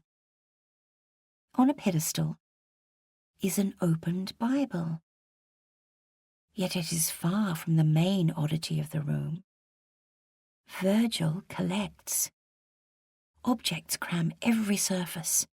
Slivers of leaves as long as forearms. Shells like fingernails. Cicada husks. Dusty seed pods of brutal spikiness. Discarded snakeskins. Shiny beetle carapaces. Small slabs of sandstone are stacked in a corner, smoothed, as if waiting for an inscription, like a frozen pond ready for skates. I spin, gulping the wonder. I'm trespassing on a hidden world. Chiseling tools line a windowsill alongside a calligraphy book. By a window, there's a small easel with layers of paper pegged to it. The footsteps again down the corridor. Trembling, I lift the blank outer sheet on the easel, fast. There's a drawing of a spotted shell, like a many-legged creature. Underneath, a fish with a unicorn's horn. Underneath, a seed pod like an old man consumed by his beard. Underneath, a splotched egg. And underneath many blank sheets, right at the bottom, hidden away on a dirt-smeared sheet, is a woman.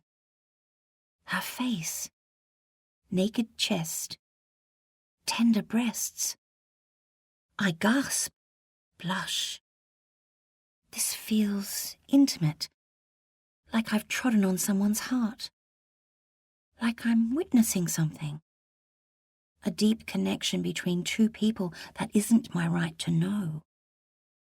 It's some transaction between art and sitter captured in charcoal, and it's built on intimacy and trust. I peer close. The woman has 4 strands of shells, with black ones interspersed. The woman. The mother wrapped around her baby? No. Yes. But in the sketch, she's smiling, right at the artist, comfortable and playful, loose and light. Her. They knew each other. Well. A relationship? No. Shock. The shock of her breasts. Close, too close. It would have to be extremely secret, more so even than the hiddenness of my name. I imagine Mrs. Craw knowing. This. It can't happen, no. Mrs. Craw with her stiff cuffs and severe hair, her community standing and her ebony cross. There's no finer woman, no finer family. You're in good hands, lass. But her beloved son, with a native. And their baby? No. Such an illustrious family. And surely not Virgil, of the godly name and pale indoor skin, destined for the priesthood or piano. Yet the woman's teasing smile is captured, as are her warm eyes, her trust. And Virgil's black fingertips, of course, the charcoal that made the drawing. But a baby. Could she be Virgil's? No, no. Yes. And the other girl watching by the tree? How does she fit into all of this? Is she connected to Virgil? To my rescuer? I am walloped by the thinking, all of it.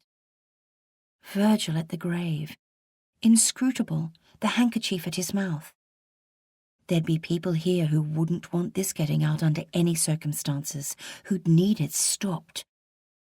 Was the child a Craw? Was the woman a threat? I've seen the explosive clench in some men back home, seen a wife struck in quick anger who never got up, seen others sent off to the county women's asylum as if it was somehow their fault. A man's boots, bounding up the stairs to the veranda, striding with purpose down the hallway. I squeeze into Virgil's cupboard and breathe in deep the smell of sweat and muskiness. He doesn't wash as much as he should.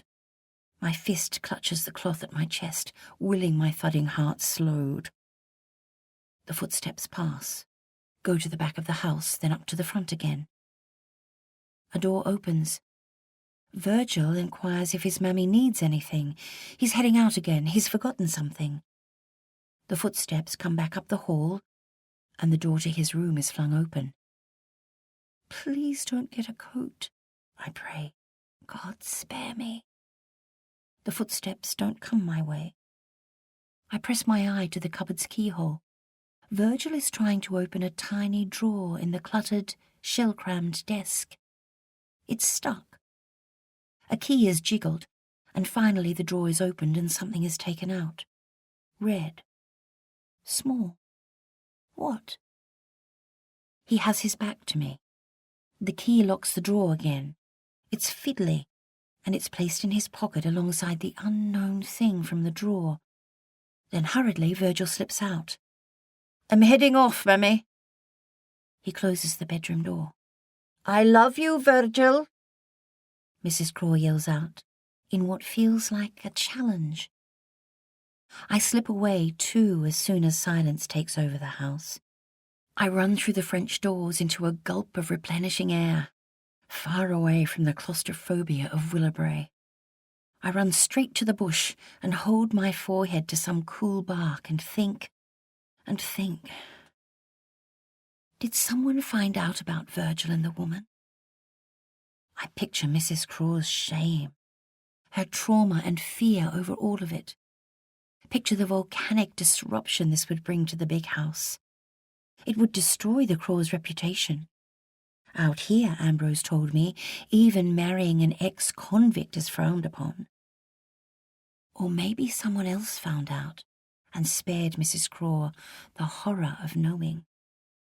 Maybe someone else got in first, to protect this entire estate. A cacophony of thinking, too much.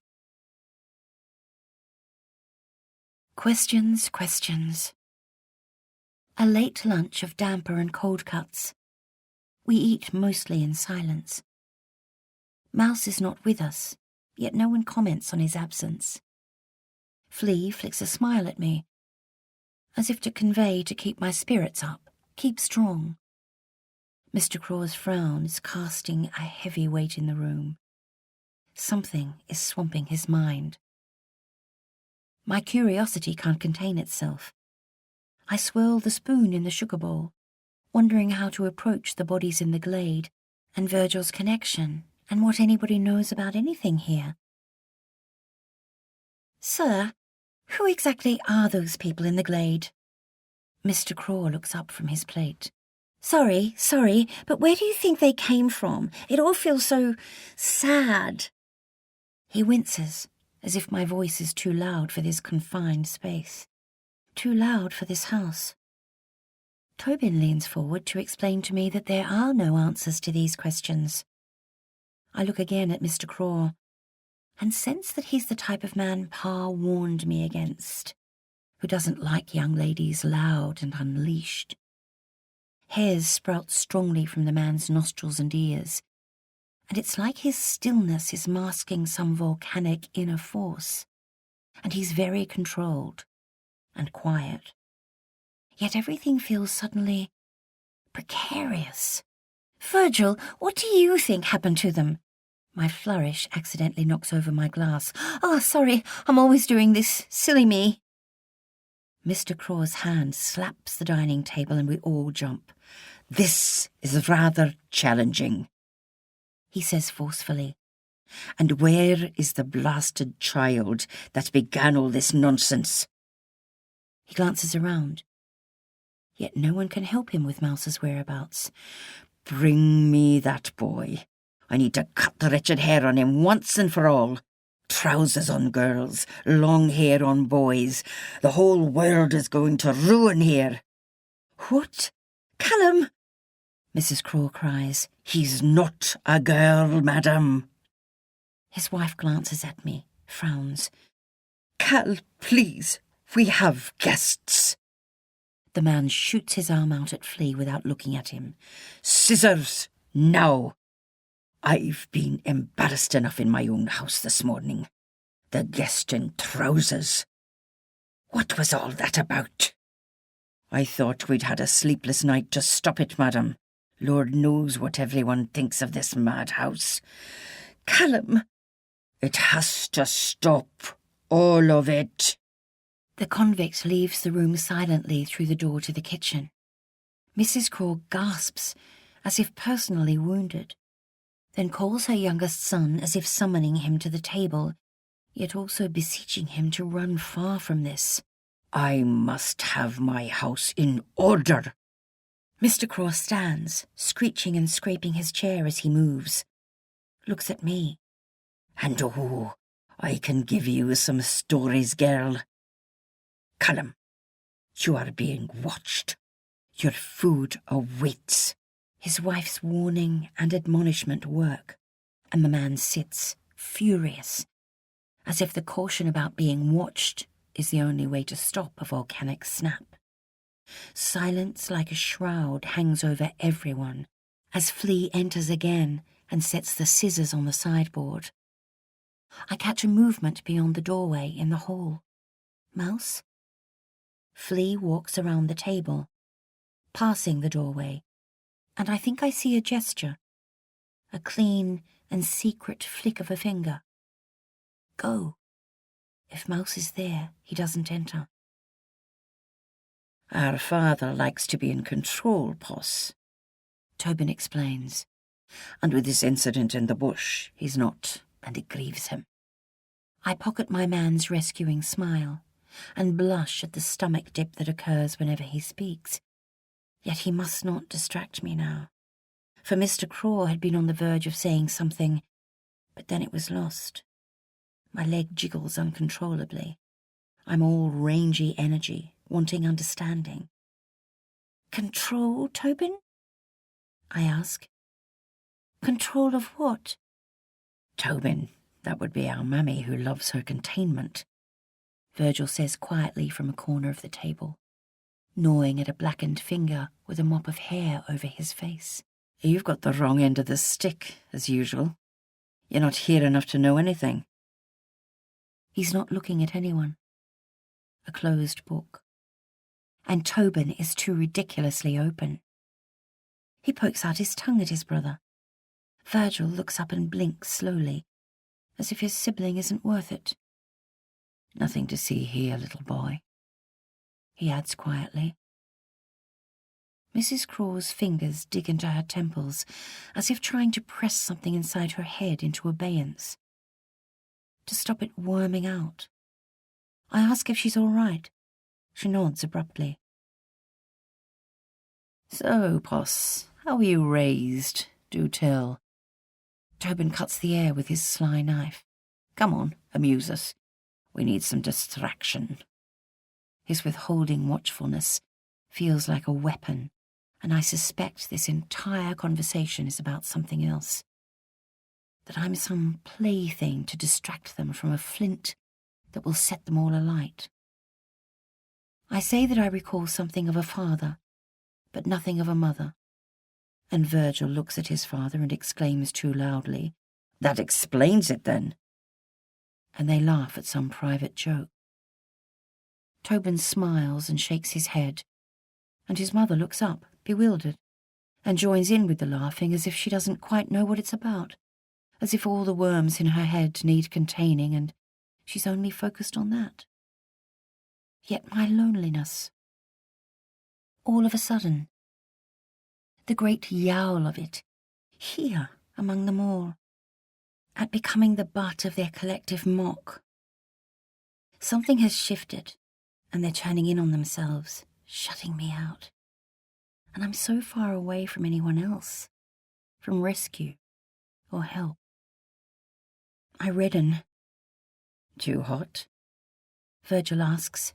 Not the weather for you? But Tobin's roguish, and rescuing grin flashes across the table. One side up, one side down, like a puppy lolloping into sight. His grin says that we're both stranded on the outer with this. I smile in relief at him, arrowed. Where have the people from yesterday been buried? I'd like to take them some flowers. Maybe they haven't, Tobin says. I frown. But those people from the glade need a burial, don't they, Tobin? A pause. Virgil? Because I cannot let this lie. Because I've chosen the fighter's path. Because I had a friend called Beck, who was loud and stubborn and magnificent, with a fierce intelligence and an insistent voice. And she became pregnant by Knockleby's vicar. And of course he'd never leave his wife, and of course he wouldn't provide for her, and of course he denied any knowledge of her child, of the shame of it.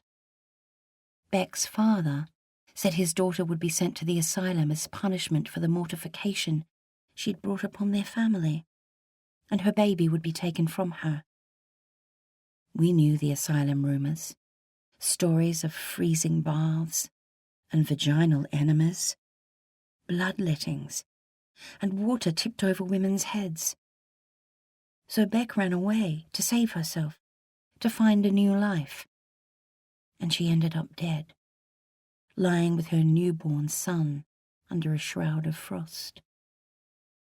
Pa insisted on a proper Christian burial for them, paying for it anonymously.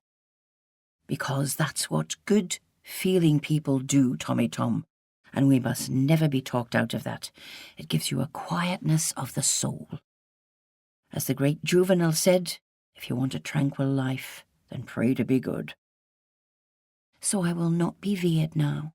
My father wouldn't allow it, nor Beck.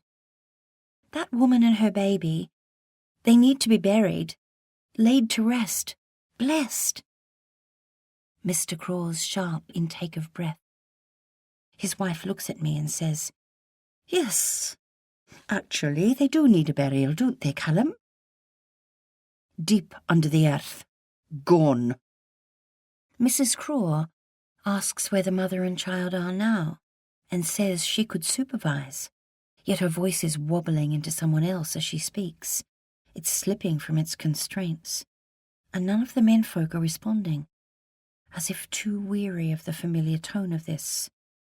They deserve a burial, so they're gone, Callum, for good. Mrs. Craw looks straight at her husband, now meticulously cutting too much of the ham. I tell her I'll lay flowers on a grave if she'll let me, just as I did with Beck and her baby, the only one left who did it. Because they're a mother and a baby, and we're good Christian people around this table, aren't we? It's what we do. Yet as I speak, I wonder if that is what is required, actually, of a native mourning ritual. I have no idea. Leave it. Mr. Craw says, They're not human, not us. A vivid silence. I breathe shallow. Turn to Flea, bringing in a dish of potatoes. What do you think happened out there in the bush?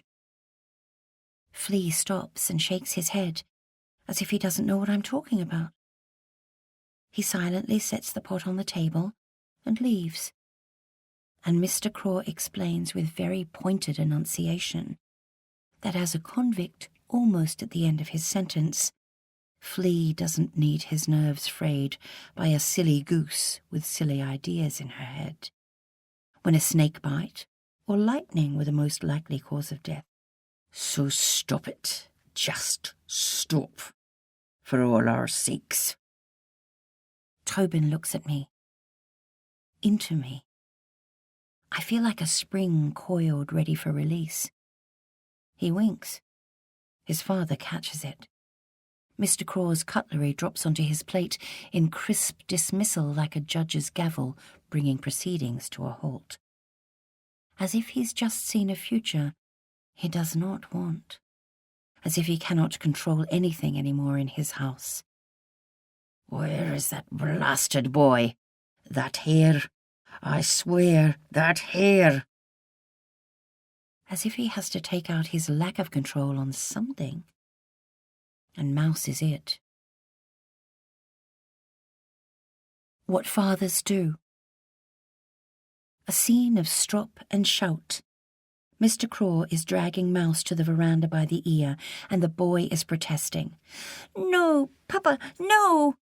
As is his mother, begging her husband to stop.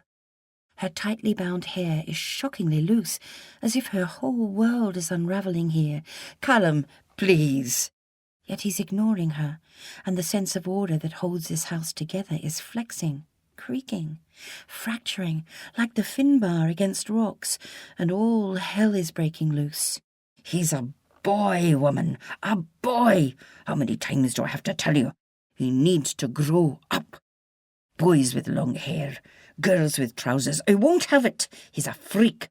You're all freaks. Flee. Scissors. The little boy yowls in pain. And it's a child, and it's deeply unfair. "No!" Mouse whimpers and cries in bewilderment. "Boss, help me!" Mrs. Craw catches my eye before her husband does and beckons me to disappear, to get far away from this for my own sake. And in that moment, staring at the monstrous spitting bull of a man, snipping and snapping and flinging hair before us all, I realise in a flutter of a shiver that I too am vulnerable here, prey to this man's anger, his heavy hand, his impotence. My questions have turned him into someone else, and it feels like nothing will stop him right now, and I have contributed to it. Mouse sees me and cries out. Mr. Craw turns. Well, well, here she is, the girl who began it all. He slices off another tendril of his boy's golden hair, and his mother clutches her head and wails as if it were her own locks being butchered, and she can't bear it. "Stop, please!" I stride forward without thinking. I have to do this. Go away, girl. The man is holding the scissors in one hand and his son in the other, and speaking as if he doesn't quite trust himself or what he might do next. I tell him to let Mouse go. The boy is good and has done nothing wrong. He doesn't deserve this. Flee, he barks, then turns to the son and cuts another lock and flings the hair like a pale whip across the lawn as Flea comes up swiftly and quietly and with an iron firmness forces me away with no talk, and I cannot break his grip. And I know the bruises will be blossoming on my arms, yet I do not cry out. I do not. Flea tells me to stay in my room. As he leaves, I ask him if he knows where my knife is, but he just throws his hands in the air as if he has no idea and to leave him right out of this. So, not on my side at all. As the tide of the day ebbs into darkness, Mrs. Craw brings a light supper on a tray, and the woman's hair is still loose, and her face is reddened. But she will not talk. She's a closed book. "Are you all right, ma'am?" No response. "How's our dear little Mouse?" No response. And as Mrs. Craw leaves, I notice her apron is undone at the back, as if her entire existence is unravelling, yet she hasn't noticed. Neither her hair nor her clothes, as if something else entirely is taking over her thoughts. What the night brings in. Night settles in and licks its wounds. A tap on my door. Mouse's face is blotchy from crying, and his head is tufted in ugly clumps. He holds out the scissors and asks me to fix it, because his mammy can't bring herself to touch it. She's been crying too much. I smooth out the jagged snips as much as I can. Then, to nudge a laugh, I cut off a lock of my own stubborn curls with a flourish. "We're even." Mouse gasps. "Again?" I comply, and his giggle is back, just like that. I snip off another lock. Then, without looking at anything but my boy, I hold out handfuls of my hair and snip another lock, and another, until the bed is littered with curly fronds like wood shavings, and Mouse looks at them and laughs in delight, and tumbles into my arms unlocked, quietly soaking it all up, with a nourishing pliancy that's repairing the giver as much as the receiver. We hold in the darkness, and hold, two shorn lambs, until I nudge Mouse awake and tell him gently to go back to his bed before he falls deeply asleep and someone finds out. He gets up and sleepily walks out, a fist of my hair in his hand. "I love you so much, Pussy." How could I ever abandon that? In which the dark is dived into. Late, restless dozing is harangued by the wind, and a distant wailing seamed through it. Sky or treetops, human or ghost, I don't know what, but Willabray's secrets are trapping me in wakefulness. I fling the curtains wide and open the French doors to feel the sky. I've never been afraid of the night. I breathe in deep its intoxicating smell and run across the lawn into the fringes of the bush. Stop. Wonder where the mother and her baby are now. Shiver. A twig crack. Who's there? A rustle, but no one declares themselves. I spin. Something fleet of foot retreats in a rush of leaves. Animal? Human? I head further into the bush, to the noise, but then think better of it and turn back. It'd be so easy to get lost in this. I think back to the night of my rescue, to the man I lay next to under a pelt of soft rain, flat on my back on our mattress of rock. A man whose back I licked. Licked. Look around. Is he back? But there are no blacks left. Mrs. Craw said it the other day at lunch. "Why are they here, Callum? Do something," she hissed. "Be a man for once." Another twig crack further off. "Hello?" My fingers hover in memory at my lips. Of the secret rescue. The shine of it. He shouldn't be here if it's him. It must have been dangerous for him to be so close to Willowbray when he laid me down on the veranda. So risky to have deposited me here. To venture into this world with the dogs about, and Mr. Craw and Virgil, and guns and axes, and a convict built for violence, who says nothing yet watches everything, clenched. So, I was dropped on the big house's doorstep at enormous risk, or I would have died on that sea-battered rock. I walk strong towards the twig crack. "Thank you," I say loud into the dark, but there's nothing.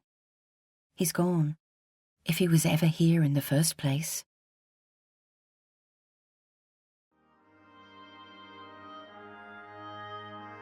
This is the end of CD 5.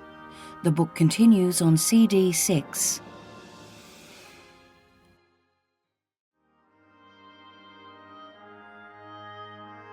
CD 6.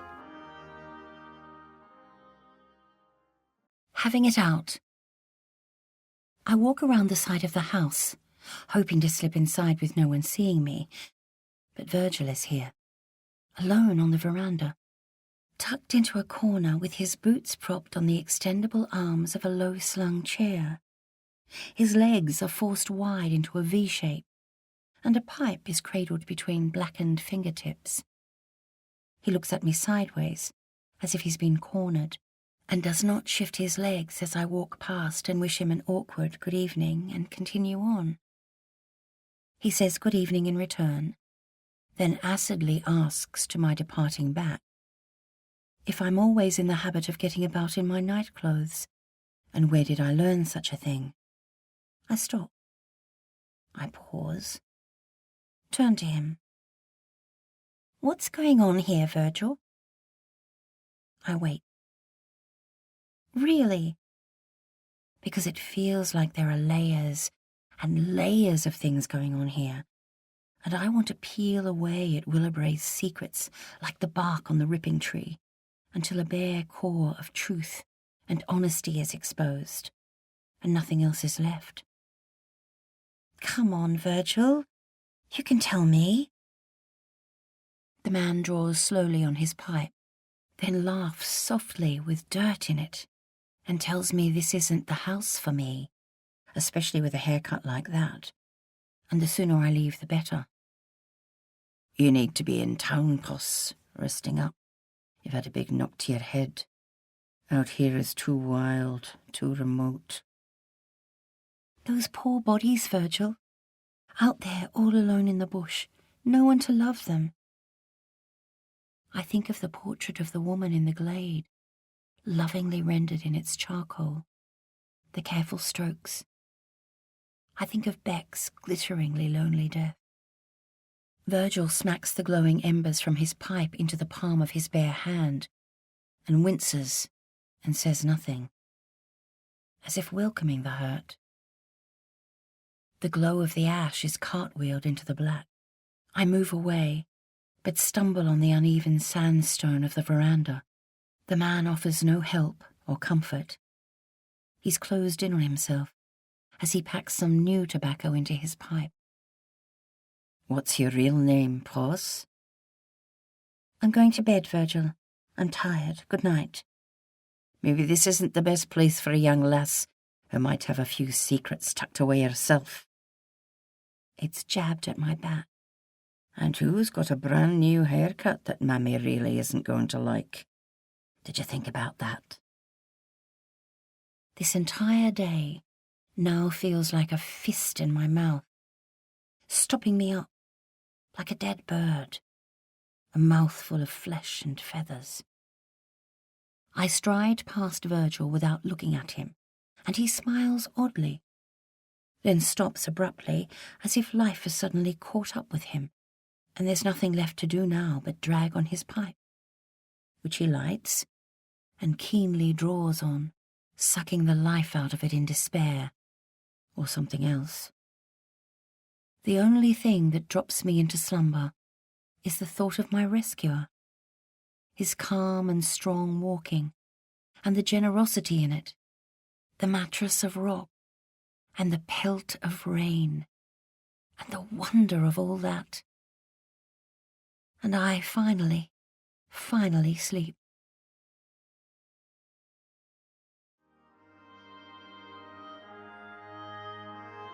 The fourth day. The day of rest. The morning feels scrubbed and soothed by early rain. The air smells cool and damp, and the earth has opened up, as if breathing in a great benediction. What day is it? I count back. My head still hurts. I'm unsure of the sequence of time and the jumble of all that's happened. It must be Sunday. Yes. So, church perhaps. With the vicar quite possibly, the shy one who thinks deeply and hesitates, and my heart dips at the thought of his quiet audacity, the lovely cool draught of it. Breakfast. Everyone feels reined in, tight and stiff. I ask if it will be the same vicar as the one who visited yesterday. Mr. Craw says no. He muses over why the man entered the church in the first place. He doesn't have the constitution for it, for people, or appearing in public, poor sod. So I gathered. I've tucked bits of my hair under a hat that Mrs. Craw has left out for me, so none of them know of its newness yet, except for Mouse and Virgil, and both of them are quiet. Mrs. Craw asks why I've got my hat on already. I say I'm eager to try it, to get out, to see the world beyond Willowbrae. There's not very much out there, Tobin says and laughs. Church is a long carriage ride away, Mrs. Craw says. I'm guessing that someone with the wrong kind of God in them might well be delivering the sermon. I've seen enough of it over the years. So often when my father and I went, which was infrequently, Christmas Day and funerals and the like. But again and again, I saw men of the cloth who seemed oddly bored or uninvolved, and I never understood. Why do this if you do not feel somehow righted by it, lit? Now that I know my vicar won't be there, I ask Mr. Craw what he'd think of a guest who stayed home alone at the big house, who went for a walk by themselves instead of going to church. Is it ever done? Are you mad, girl? He raises a stern eyebrow. It's just Flea left behind to guard the house. A convict. We are one of the leading families of the district. We always attend church. It would be remiss of us not to. In fact, an impertinence even to consider it. Wilfulness, disobedience. Yet my instincts tell me I might be safer with Flea than some of the others here. And almost blurt this out, but stop myself. I'm learning. His rage could lead to anything in this house. No church for my little possum. Is this a sudden attack of the vapours? Tobin hovers his hand near my forehead. I bat him away. You don't want us to think you're weak-minded, do you? Our mighty mermaid in her scandalous trousers. Oh, sorry, my trousers. That you keep forgetting not to wear. Repeat, mine. Keep going this way, Miss Poss, and you might end up at the Asylum of Industry. What is that exactly? It's a female factory in town, where badly behaved women are sent. It's just ready and waiting for anyone considered feeble-minded. Right. So, I'll not be giving them any excuse then. I'll get to this church in quiet obedience, because not attending risks accusations of godlessness and stubbornness. A neighbour in Knockleby, Lizzie Fry, was sent to the local asylum after repeated refusals to attend sermons. I was assaulted on a pew, she told me. I can't bear to go near that place again. So she was discarded in stone, and I heard whispers of her fate, that the women lay on straw, not mattresses, that babies were jammed head to toe in cots, their white coverings black with fleas, that the inmate's job was to procure oakum, which meant endlessly unpicking old ropes for plugging ships' holes, and that if you were disobedient, you'd get an iron collar around your neck that was so heavy it could break your collarbone. Lizzie was charged with hysteria, the most perfect lunacy, because it wasn't up to you to decide if you had it or not, so you could be cured of it or not. I'll get Lizzie out. This is so unfair, I cried to my father, but he responded with a sigh. Always choose a fighter's path, Tommy Tom, but perhaps find other ways with this one, because with this situation, you'll never win. You can't. And he was right, for when I raised it with the local vicar and mayor, I was ignored. They didn't want to know. A little flushed, Poss. Virgil persists at the table. Are we taking a turn, perhaps? I glare at him. You've got your hat on very early this morning, I see. I like to be prepared, Virgil, for church, or anything else that I come across at Willowbrae. He retreats into his shell. And no, I'll not be risking staying at home. And I'll happily go to church because I'm feeling fine. Absolutely fine. I'm so glad you'll be with us, Poss. Mrs. Craw is a picture of propriety in her fussy grey silk. God would be appalled at anything else. Tobin grins at me in a challenge that's beyond the looking of anyone else. My stomach dips. I smile secrets back at him, which are caught by his mother, who narrows her eyes, who does not like it one. Then with a voice that gives us both nothing, the matriarch of the house announces that Tobin should take the pony trap to church By yourself. The rest of the family will take the carriage, and Virgil the spare horse. And that Tobin should, perhaps, prepare for leaving Willowbrae soon. It's time he thought about heading off, into town, where your proper world awaits you. I glance at him, my wings folding over me at his mother's voice, at her shutdown of us both. A fist presses into my tightening heart, because I understand, of course. I'm the girl with a voice, and I persist too loudly with it. And to be considered as an acceptable companion for Mrs. Craw's son, I'd need a name for a start, a history, a background, a class, because scandal is what this woman fears the most. My wings droop. In which God's house is presented. The road to the church is rutted. It dips and drops and precariously lifts. Boulders and branches bar the way, and progress is laborious. Not enough people use this track, and when we finally arrive, I feel clotted by weariness and dust.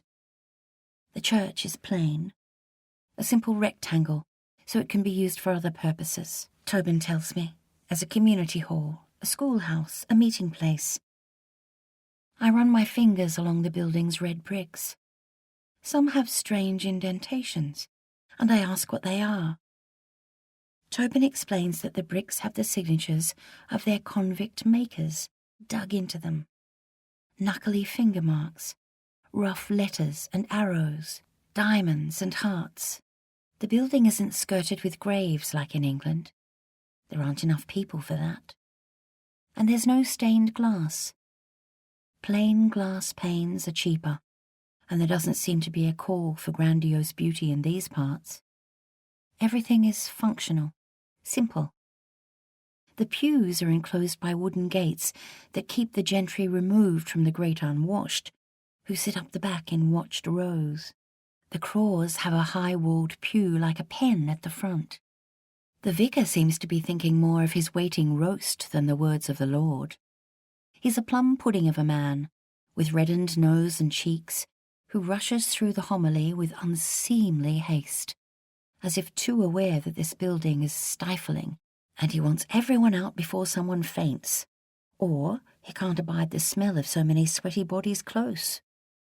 Christianity doesn't feel quite sturdy enough in this humble brick box, surrounded by bush. Faith doesn't feel quite seamed into this earth.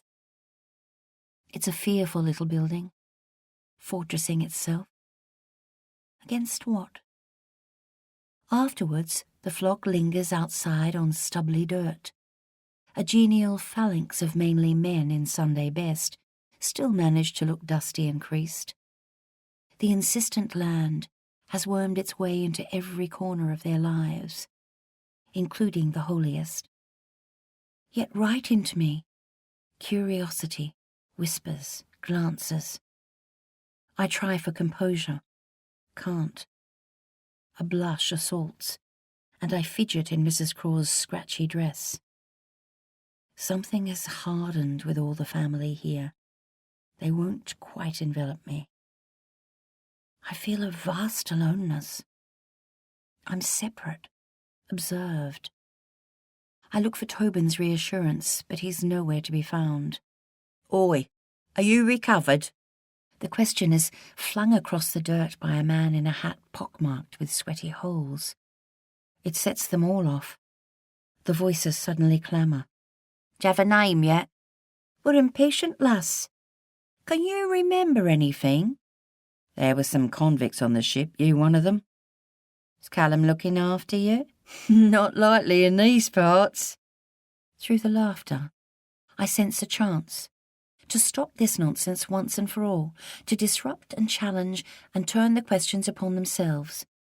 Despite the voice in my head warning me off, the little voice I so often ignore that says, "Behave, girl, hold your tongue, stay quiet." Mouse is by the horses, cupping their soft mouths and feeling their snuffly, trusting silk as he feeds them grass. I tip back my head and pull the trigger. "I found 2 people in the bush near Willowbrae." Confused looks. Confused silence. "Natives, dead." Mouse's grass flutters away. "It doesn't seem right." The man in the hat chuckles. "Well, Cal's doing something right." It relaxes them all. Our man kicks the dust. "So, they're back." A wealthy-looking individual laughs. "Better stock up on the strychnine." "Oh, we don't need the governor knowing that. Don't let young Virgil find out." Laughter after that one. I look around, not sure where Virgil is, but know that he's somehow apart here from all of them. "Thanks to poison and the gun, we've seen to problems like this, lass, and we'll see to it again. Amen to that. Good riddance. There'll be no evidence." The wealthy gentleman turns from me. They all do, with indifference, laughing it off. I stand before the men with fists clenched and eyes smarting. What would Pa do now? "Always do the right thing," he said once, which is not necessarily the crowd thing. Find the courage to do it, and alone if you must. So, I persist. "It was a mother and her baby," I say, because unfairness always flares something in me, and outrage over a dead woman and her child won't loosen its grip. They're dug into me, thinking of my Beck and of Lizzie. Yet no one seems to want to listen or care. We should find out what went on, so it doesn't happen again. Dismissive laughter and brush-offs, that it must have been an accident, that it's the way animals die out bush. Leave them to it, lassie, forget it. The men turn to more important things. The salvaging of the Finbar wreck, and sheep prices, and crop losses. "I just want someone to care about this." Mr. Craw has been talking to the vicar. He brusques over and asks what's going on, while rubbing his finger on his waistcoat. He's told. He declares it's time perhaps for me to think about heading into town to recover, if I'm not comfortable with what goes on all the time in these parts. What goes on? "Native business. A funeral ritual, perhaps. It means nothing, Poss. As I've said so before, we'll leave them to it." He seizes me strong by the elbow, as if to propel me towards his carriage. There'll be no wrenching from his grip. Tips his hat to the men, the twitch in his cheek dancing back. "So will you be staying with the Crows, then?" Someone yells out. "It's the bush, lass, forget it." "Maybe the doctor needs to attend." The wealthy-looking man taps his head. There are looks, murmurs. "Yes, she suffered a blow to the head," Mr. Craw says. "Her recovery will take some time, if at all." He glances at me with raised eyebrows, and I step back like a wild pony trapped. But he has me in a tight grip, and despite my protest, he will not release me. Virgil appears and says loudly and slowly that perhaps I should go off with one of these good folk to town to be questioned about everything I know of the wreck and to recover in peace. And I have no belongings, of course, so there's no need to go back to Willowbrae. I can just leave so his family can get on with their quiet lives. Quiet lives? I look across at Mouse. "Perhaps it's for the best, Poss. Now." Virgil is quietly threatening. Mr. Craw still has me in his tight grip. I cannot step away from the cloak of their enveloping will. You mean leave Willowbrae, just like that, without saying goodbye to it? I lick my lips. Nothing is resolved. It's all too soon. My heart thuds. There's the woman and her baby, how they died. There's a little boy who needs protecting from his father. There's an eyelid kiss. I glance across at Mrs. Craw. Ma'am? She rolls her lips in tight. Can't quite let go of this yet, of her living doll and the idea of it. I think of my father. You must light your own kerosene lamp in the dark. These men here have brewed a world where some people are deemed more human than others.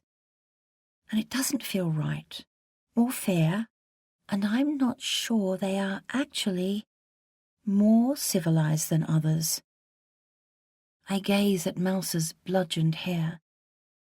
The boy is utterly still by his horses, his hands cupped around a soft muzzle, listening intently.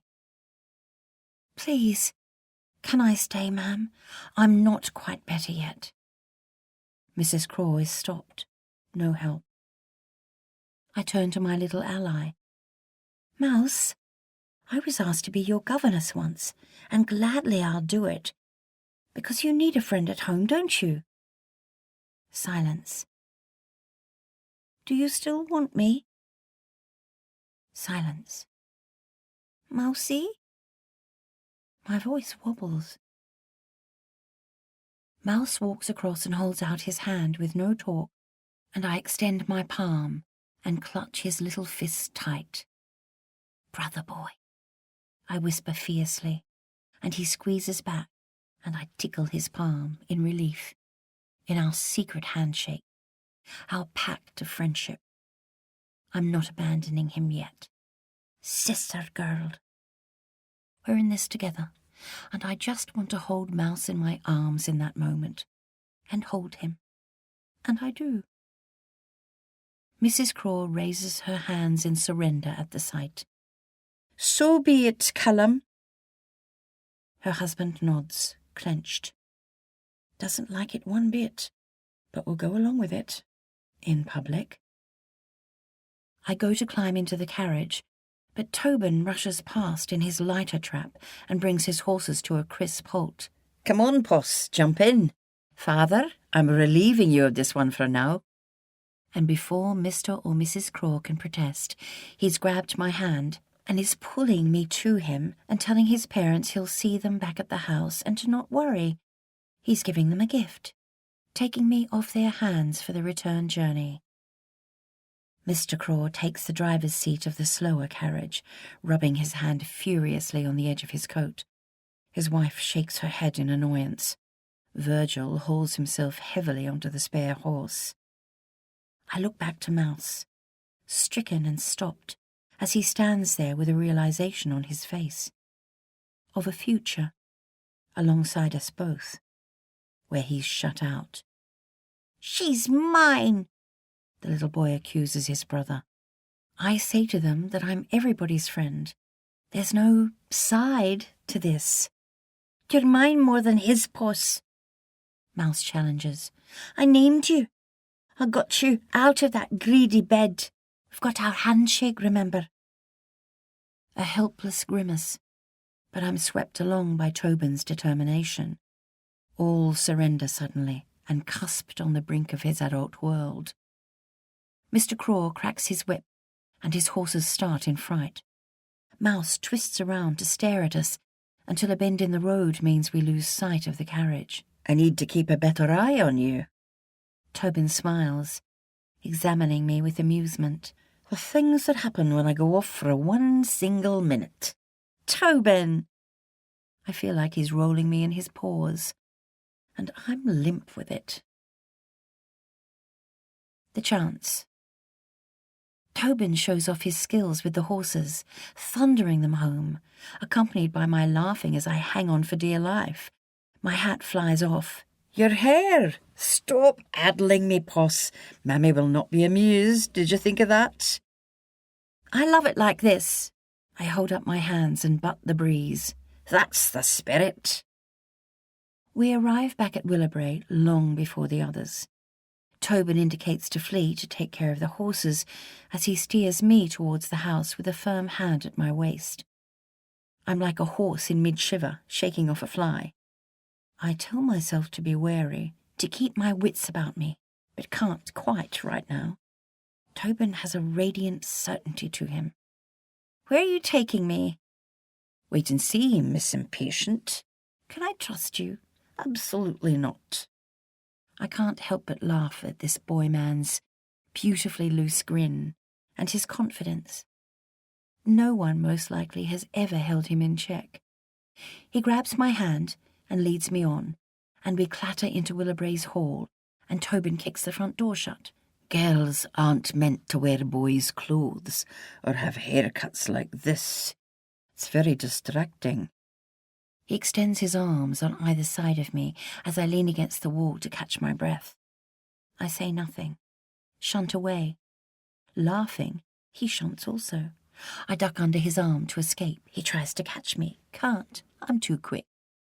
I wander down the hallway with my hands clasped behind my back, feeling him close behind me, thinking of a kiss on an eyelid and a sprawl on the grass. My stomach dips. I try to concentrate. Alongside all the portraits of the grand whatevers is a painting of the big house, becalmed. We're the envy of the colony. Tobin murmurs too close. But we're very, very selective about who gets to see inside us. It's not everyone. I brush him off, flicking my hand dismissively. He grasps it. I pull away. Sir, know your place. I laugh in mock shock. We have the run of the house.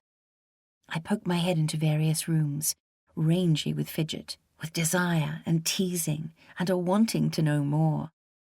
Every one of the rooms waits for air and laughter and light amid its oppressive wallpaper and damask curtains that shut out the sun. Every one of the rooms has its Bible prominently placed, as if in watch.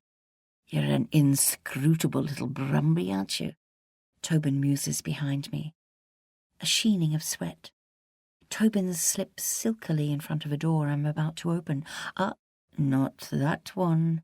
It's Father's study, and you do not need to see that.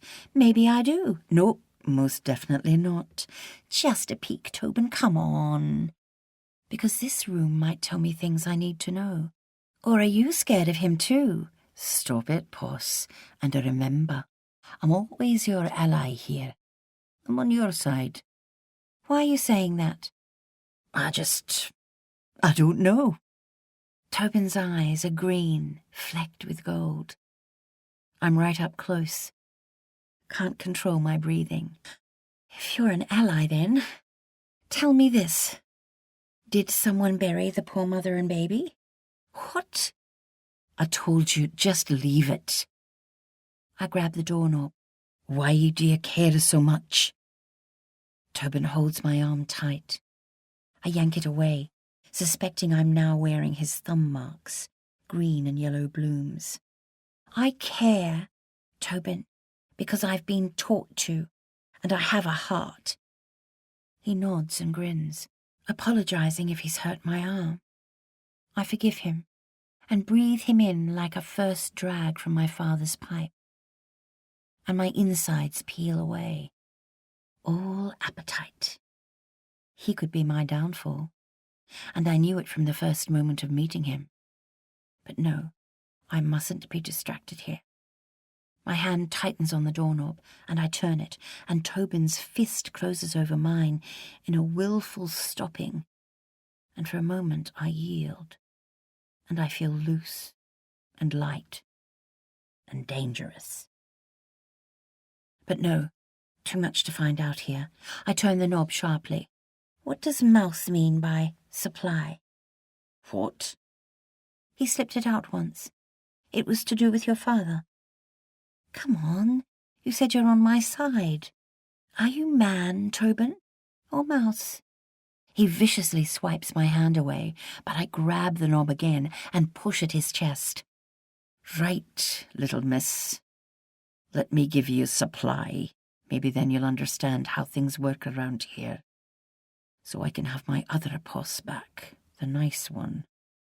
She needs to come back. Tobin flings open the door, and I almost fall inside. But no further. Look at Tobin. He shrugs. So? Supply. You asked for it. I can barely enter the room. What is this house? The room at the back. Where to begin? It is a busy workroom. A mahogany desk as deep as it is long has a throne-like chair behind it, intricately carved with eagle's claws as arms. The back of it looms tall, and the sharp taloned claws have been smoothed into shininess. By being gripped? Often. By being clenched? Quite possibly. By holding a fury down. The chair. I whisper. The chair, at last. I imagine a terrified mouse facing this. No, please, not the chair.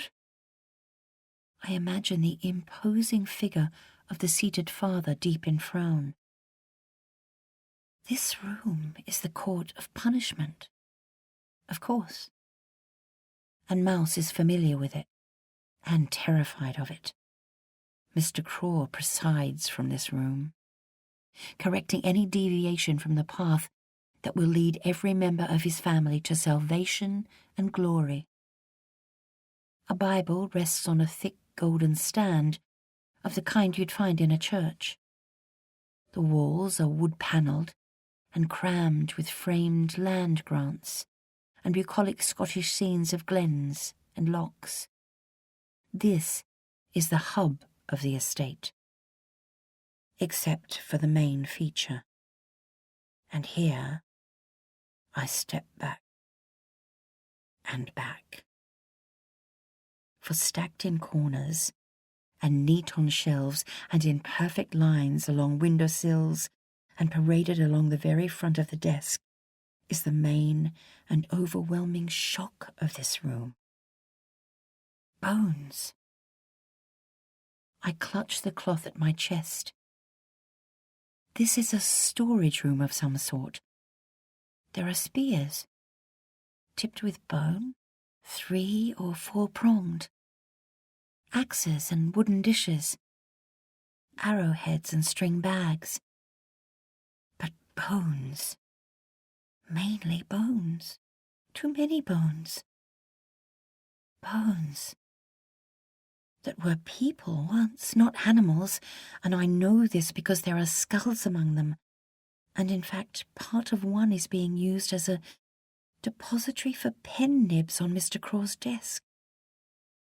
It's a jawbone that would be right at Mouse's eye level when he's summoned to this space. That little boy, here. So, this. All this is supply. No. I retreat, my hand over my mouth, bump into Tobin by the door without even realizing it. A crisis of touch. Sharply I pull away. That he exists in this family so sunnily, that he smiles so widely and untroubled amid this, that he can sleep soundly in this house. I can't stop shaking my head, because this trophy room crammed with its objects, from the natives I presume, feels too close to plunder. It presents itself as a hunting lodge in the Scottish Isles, and is a triumph of collecting. This is humans, not animals. Humans. And it's at the very heart of this illustrious estate. And an innocent little boy dwells in the middle of it, is forced into this space, a little boy who's been exhibiting flashes of strangeness ever since I've arrived. He can't have them, Mouse had cried at the glade. They're not his to have. And now I know exactly what my little friend meant. And I want to vomit. Need to get out of this world. Tobin stirs behind me, reaches out for my shoulder. I hold him back with the flat of my hand, feel his heartbeat under my fingers. Are these what I think they are? My voice is low, firm. He replies, yes. He says there's a war going on. There are obstructions to be cleared. And when his father arrived, he found a useful sideline in... How can I describe it? He says, and hesitates. Procurement. I am very still as I let Tobin speak, and speak, while my hand at his heart tightens into a fist and drops. It's a small but lucrative business, a sideline, just that. He asks me if I've heard of the science of phrenology. I have not. It's the study of the mind, Poss, of the native as a living link to earliest man. Imagine that. It's extraordinary, all the research into Stone Age man. And these people out here are really close to it. I cannot speak.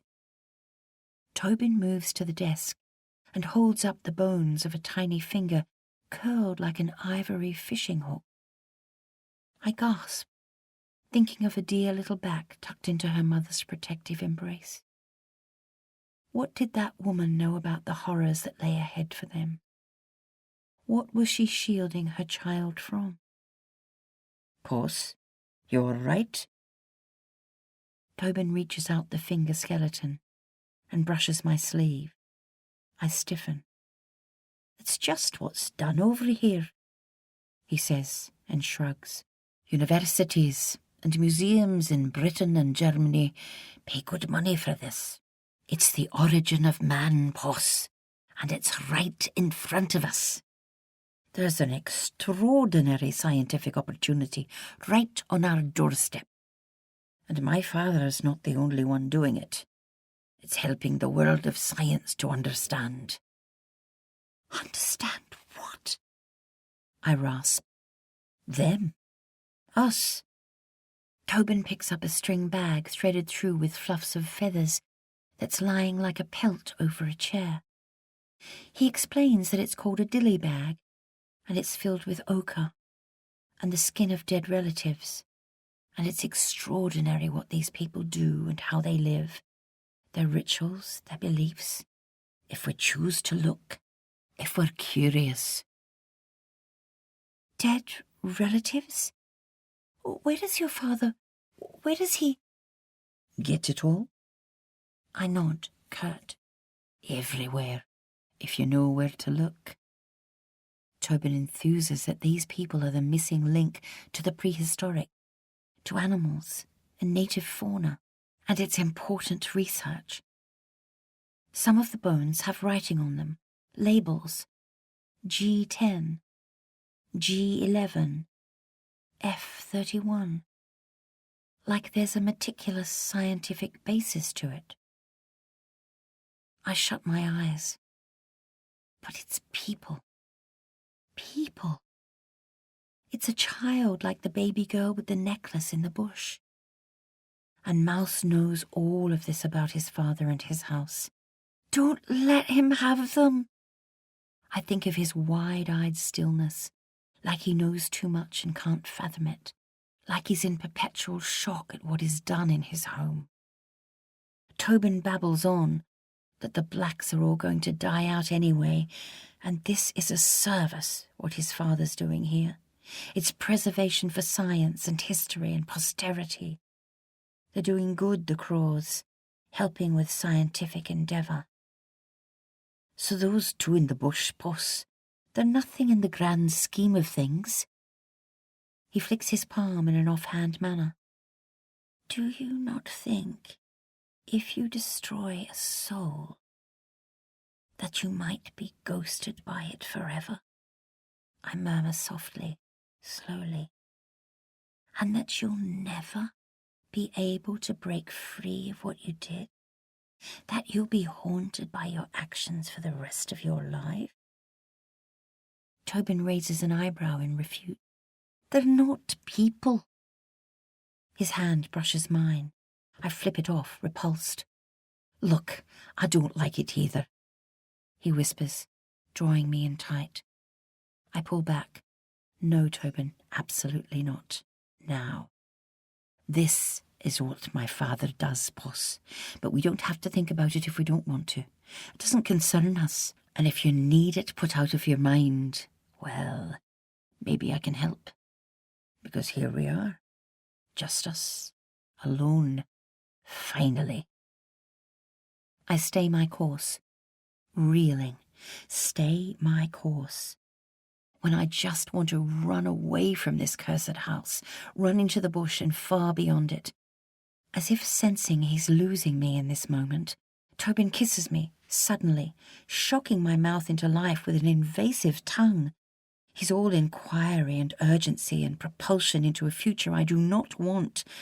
I am all revulsion at this man, this house, at what they do so blithely and coldly and destructively, and I don't want a bar of it. What world is this? Tobin, no! What are you doing? I push at him in disgust. Need to get clean. His face clouds. He's furious. Why not, Poss? It's what you want, isn't it? What?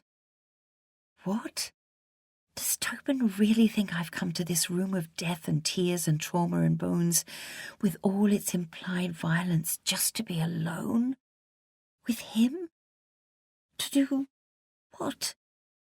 I break from him and run out of this addling space, slam the door shut on its restless spirits, and on him. Need to gulp fresh air, to get away from this horrendous place. I run down the hallway into the brutal bash of the light and dash past Mr. Craw, striding up the garden path, and almost knock him down. Are you mad? He calls out, but I do not answer, cannot speak nor refute his question. And then I find my voice and yell impetuously, It's not me who's mad, and regret it. What happened to your hair, girl? But I will not answer that. To him especially, I will not answer. You look like something the dogs have dragged in from the bush. I turn and lash the full force of my fury at him. I'm not the one who's uncivilized here. Get out, get out, get out. In which an invitation appears under the door. I dive into my room, to think, pace, to work out what to do. Can't run away. Everywhere is too far. The bush would claim me. The day staggers on. I don't feel completely fixed. Just want to scrub this house off. I pull a blanket over my head, humming my anguish into my fist. It now feels like the walls of this estate are closing in on me, and I'm so tired, and my head still hurts. I slip into an uneasy sleep. A soft tap through my slumber on my bedroom door. A note, in childish handwriting, is slipped under it. Come to the kitchen right now. Lesson 1 of the amazing, extraordinary Mouse Esquire Cookery and Culinary School. Specialties, biscuits and damper, the special bread of this place. Mouse. I really don't want to see any of them right now, but he needs me, the poor pet. Stranded in this family, in this place. I steel myself, brush myself down, tidy my room and make my bed for Mrs. Craw, then head out with a deep sigh. My little mouse needs to be enveloped in a hug and told he's all right, that yes, he's my number one friend, and yes, he did get in there first. I have to rescue him as well as myself. I must. A shrill from some kind of insect accompanies my walk to the kitchen. It feels like there are thousands of the creatures, a high wall of them pressing in. The noise rises, and then falls, then stops, as one, as crisp as an orchestra, as if the insects are all watching what I'll do next. Mouse is alone, making pebble boulders out of dough. I force a smile and hug him too quickly, then throw a dough ball in the air and attempt to catch it in my mouth. Mouse gleefully follows suit. We both miss and fold the balls back into the batch. My hands are shaking, but I try to hide it. Where to begin here?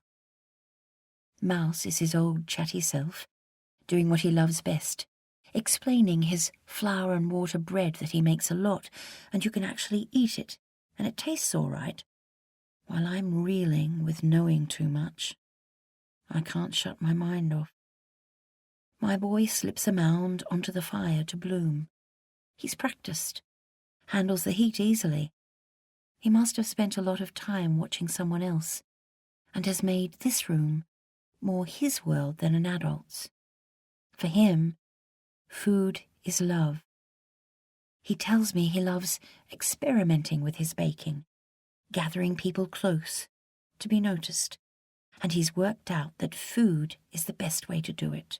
A fly buzzes, trapped in an opened bottle of cider, and a line of industrious ants march up a wall to a honey pot.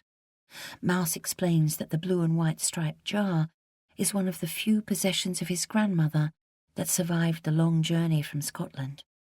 I attempt to brush the ants away, but Mouse tells me it's no use. They're everywhere, Puss. They've invaded us. He says the bush teaches him so much when it comes to cooking. You wrap food in a ripping tree's bark and then bury it in some coals, and it comes out flavoured by the land. How do you know that, Mouse? I don't know. Everyone does, I think. I bend down to him and look straight into his eyes. I will rescue this boy in some way. I will quarantine his innocence if I can. Mouse, tell me, are you all right? Here? What? Yes, I suppose. He looks at me puzzled. I smile, bite my lip. He seems fine. He must be used to Mr. Craw's extremes. As I contemplate the industrious ants marching to their faraway pot, Mouse babbles on about lanterns in the dark to lure the fish, and lines made out of dried possum gut. But I'm not listening enough. Too lost in swirling thoughts. A flower bomb hits me in the head. Ow! Another slams in a cloud in my face. Hey, what? The little scamp is determined to have my full attention. A pale anointing of powder is suddenly dancing through the air and colonizing every surface of the kitchen. A hob is covered in paste. A meat safe is dusted with flour. Heavy black pots are rendered a snowy white. A cackling, whirling devil child has taken over the space. Stop it, Mouse! But it's no good. The cookery school demands my undivided attention, and the boy's suddenly got the anger in him. He grabs the honey pot and elaborately lifts it to his lips to make me notice his naughtiness. I pull it away. Mouse snatches it back. It drops to the ground and smashes, amid all the mess of what Mouse has done in this room. Because I hadn't noticed him enough, hadn't given him the gift of attention. What he craves the most, to be loved, looked at, listened to, and by his mammy most of all, because she's good at withholding. She's a master manipulator in this house. I pick up a shard. Your mammy is going to be so furious. His dawning, the precious jug. He steps back, changed in an instant. Puss, Help me clean everything with me, please. He's pleading for help with his mother's fury, affixed to her piracy of silence, or worse. She'll hate this mouse unless... My little mate is crying. He's so afraid of both his parents. I drop to the floor and start picking up the pieces. I'll do this for him, in a trade-off for some answers at last. I accidentally slice my finger on a shard and press the cut to my mouth. Are you all right? Yes, but tell me, Mousie, why didn't you want your father to know about the bodies at the Ripping Tree? Churning silence. He can't bring himself to say. Come on, I'm your friend.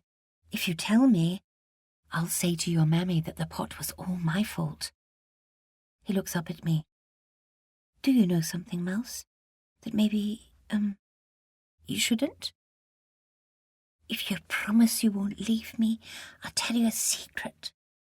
About what Papa does when no one's around. My thudding heart, my rasp. Which is? But he can't say. He can't. Is this about the bodies by the Ripping Tree? The boy can't look at me. He's feeling his way. You can't talk about it to anyone, Poss. I say that he can always trust me, and I'm very, very good at secrets, the best. But he's clogged. I squeeze his hand. There's our tickle, too. A start, a stop, and then an embarrassed rush of a gabbling about his father supplying those big places back in Britain, museums with things that they might want, that they pay for. Big rivers or something at some place called Oxford and one in London too. Father supplies them. I can't bear to ask him with what to go any further. It's too cruel for a little boy to know this.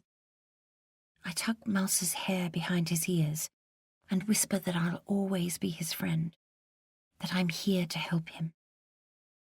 Then he whispers, barely there, it's the teeth. The teeth?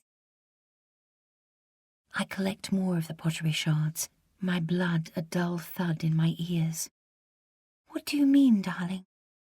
I don't understand.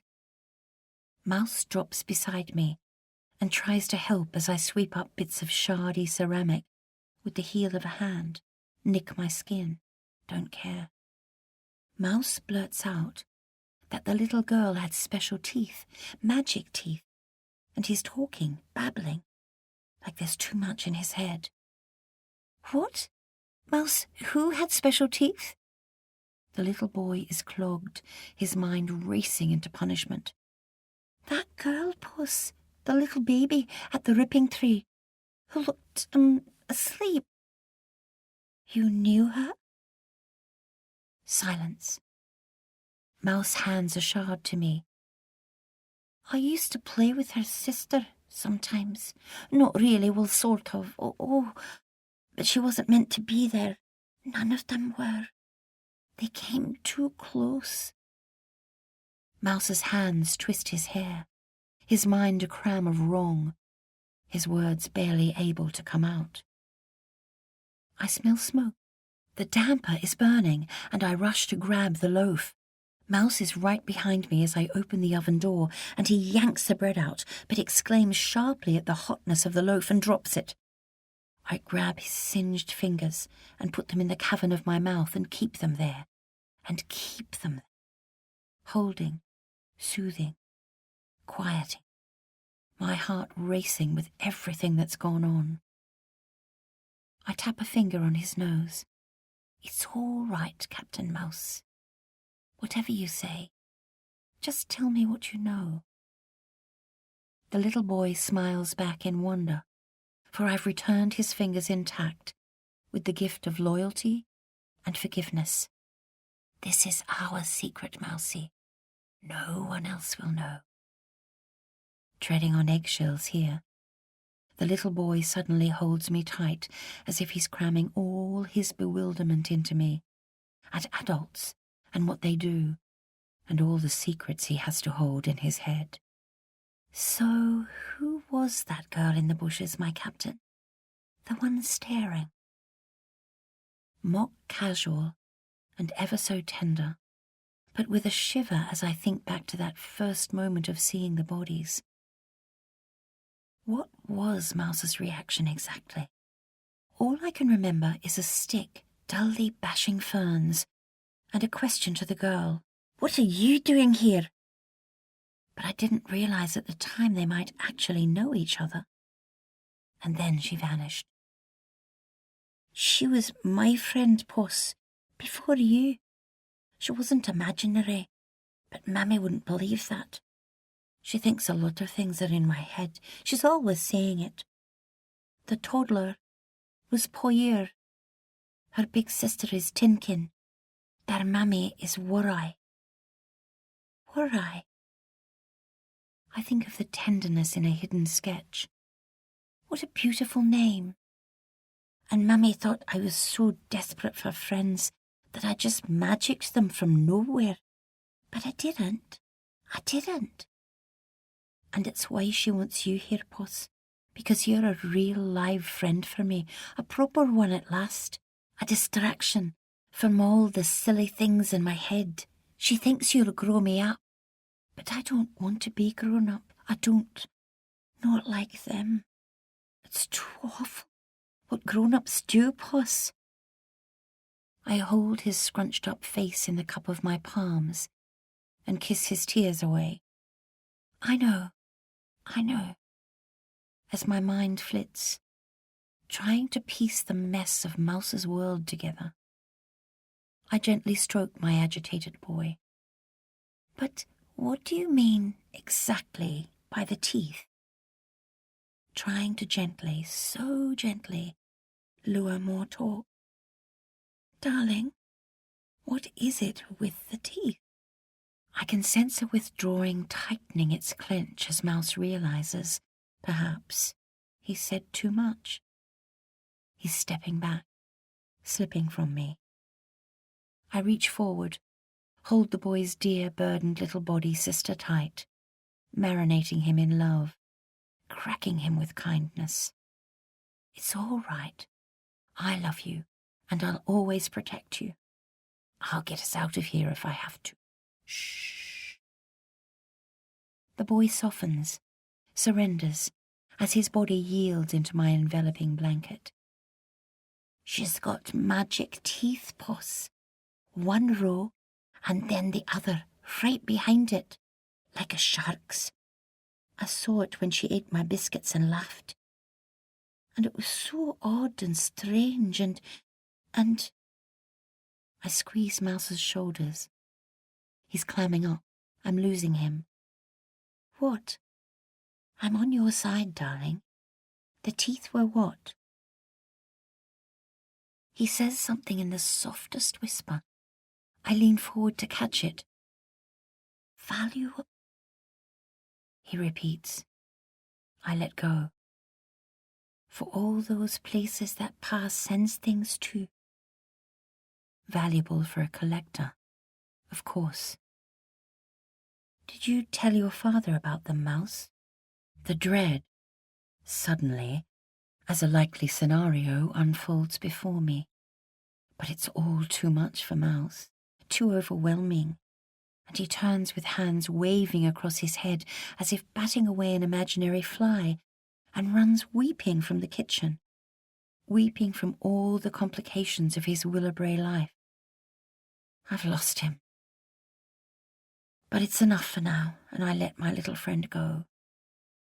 And I sit against the wall with my hands dangling from my knees and head bowed. So, that's why my boy was so terrified by the prospect of his father finding where the bodies were, because of a set of singular teeth. On one side of Willowbrae's world is a punitive patriarch who presides over his estate from a throne in a terrifying room of bones. And on the other is a little girl with a special set of teeth in a tiny skull that will one day end up in a lecture hall in London. A little girl with a curl of hair like a shell behind her ear, whom Mouse knew, who he also knew was more valuable to his father dead than alive. A child who had ended up wrapped in her mother's fierce protectiveness, as if Warai had realized the world of the candle-skinned people was too horrifically much, and Mouse didn't want his father getting to the two of them, to their bones. He can't have them. They're not his to have. My dawning horror of my own role in all this, that I've betrayed Mouse and Tinkin by unwittingly leading the entire Craw family to the child, the collectible mouth, whose skull had to be procured before her baby teeth fell out and her uniqueness vanished. I led the entire family to a native presence once again on their land when they thought them all gone.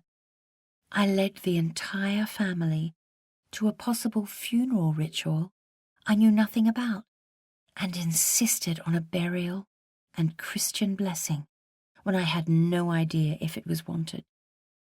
All because I didn't listen enough to a little boy when he cried out in anguish at the dining table, "No, Puss, don't!"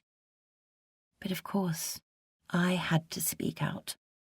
Unthinkingly, mulishly speak out and muck everything up, which has resulted in all of this.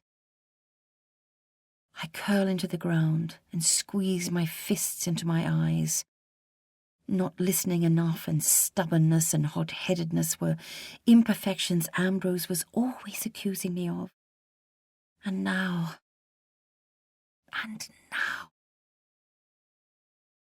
What to do next? In the flour-dusted kitchen, I pick up the remaining ceramic shards and place them in a pile, barely noticing the blood from my clenched hands. Then I head to my room, the only sanctuary left. A violation. Someone's been in it. My bedsheets are scattered with a furious violence, and I can barely bring myself to step across the threshold into the sullied place. The bed's canopy is partly torn down, and Faith's wooden doll has its clothes ripped clean off, and my crushed nightgown lies among enraged sheets. The French doors bang. That's how the perpetrator must have got in and left, whoever it was. But I know who. Too well, perhaps. I shut and lock the French doors and turn back to the mess. Should I tell someone? Don't know who. Who to trust? Well, someone needs to know. Someone wants me gone. The bedsheets look like someone has lain in them, slept in them. I cry out urgently to the woman who is as close to a mother, possibly, as I'm ever going to get. Mrs. Craw comes running. She spins, her hands helpless at her head. Was it a fox? An opossum? A ghost? What is she saying? Would she guess, possibly, that perhaps it was Tobin? She saw her son's glance at me before church, our smile of secrets. Would she guess at a sudden change in him? A ghost? Really, Mrs. Craw? Did you do this, Puss? What? Do it yourself to churn things up. The air is loaded between us. And Lord, your hair. Pardon? Your hair. What happened? What have you done to it? Mrs. Craw holds a limp end and whimpers in sorrow at the sight. No, child, no. Please, ma'am, I did it to help Mouse, in solidarity. But my room, my room! Together we turn to look at it, at my bed and nightgown all jumbled up, and Faith's doll, Her naked doll discarded on the floor. No! Mrs. Craw cries. There's so much fury in it. Who could have done this? Mrs. Craw pauses, as if struck by the sudden knowing of exactly what her son is capable of. Perhaps she saw me storm out of the house earlier, pushing past her husband on the garden path. Then she puts brisk hands to her hips and declares that the two of us will just have to see to this immediately, as the women of the house. And with that, a fury of domesticity is unleashed. She collects fresh sheets from the cupboard, switching instantly to the woman who needs every inch of her world under control, who needs to clamp down whatever's been unleashed. Don't think about it too much, Puss. We will never know who did it. She looks at me in a cold challenge. No one else need know, mind. But why? Mrs. Craw flings out the sheets from their firm folding. Her briskness is her answer. She won't be going into it. I gather up the rumpled linen. She soothes and straightens, fiddles and folds, then sweeps up the nightgown and rolls it tight in old sheets. Wordlessly, she strides out of the room and returns with another nightgown and holds it up, declaring it's as ill-fitting as the last, but will do. Then she propels me before the looking-glass and smooths my hair with no tenderness, yanking strands into obedience and licking fingers to stick the hair down and tucking stray curls behind my ears. I squirm, but am held tight. It's as if I've somehow caused the chaos myself. Mrs. Craw flattens my hair into some kind of permanence, digging a pin into my forehead and not apologizing. "Oh, ma'am, please." She says nothing, squeezes my shoulders in quick farewell, then tells me this situation will never happen again. She'll make sure of it. And in a flurry of bundled sheets, she's gone. I run to the French doors and look across to the bush. Willowbrae's walls are closing in on me.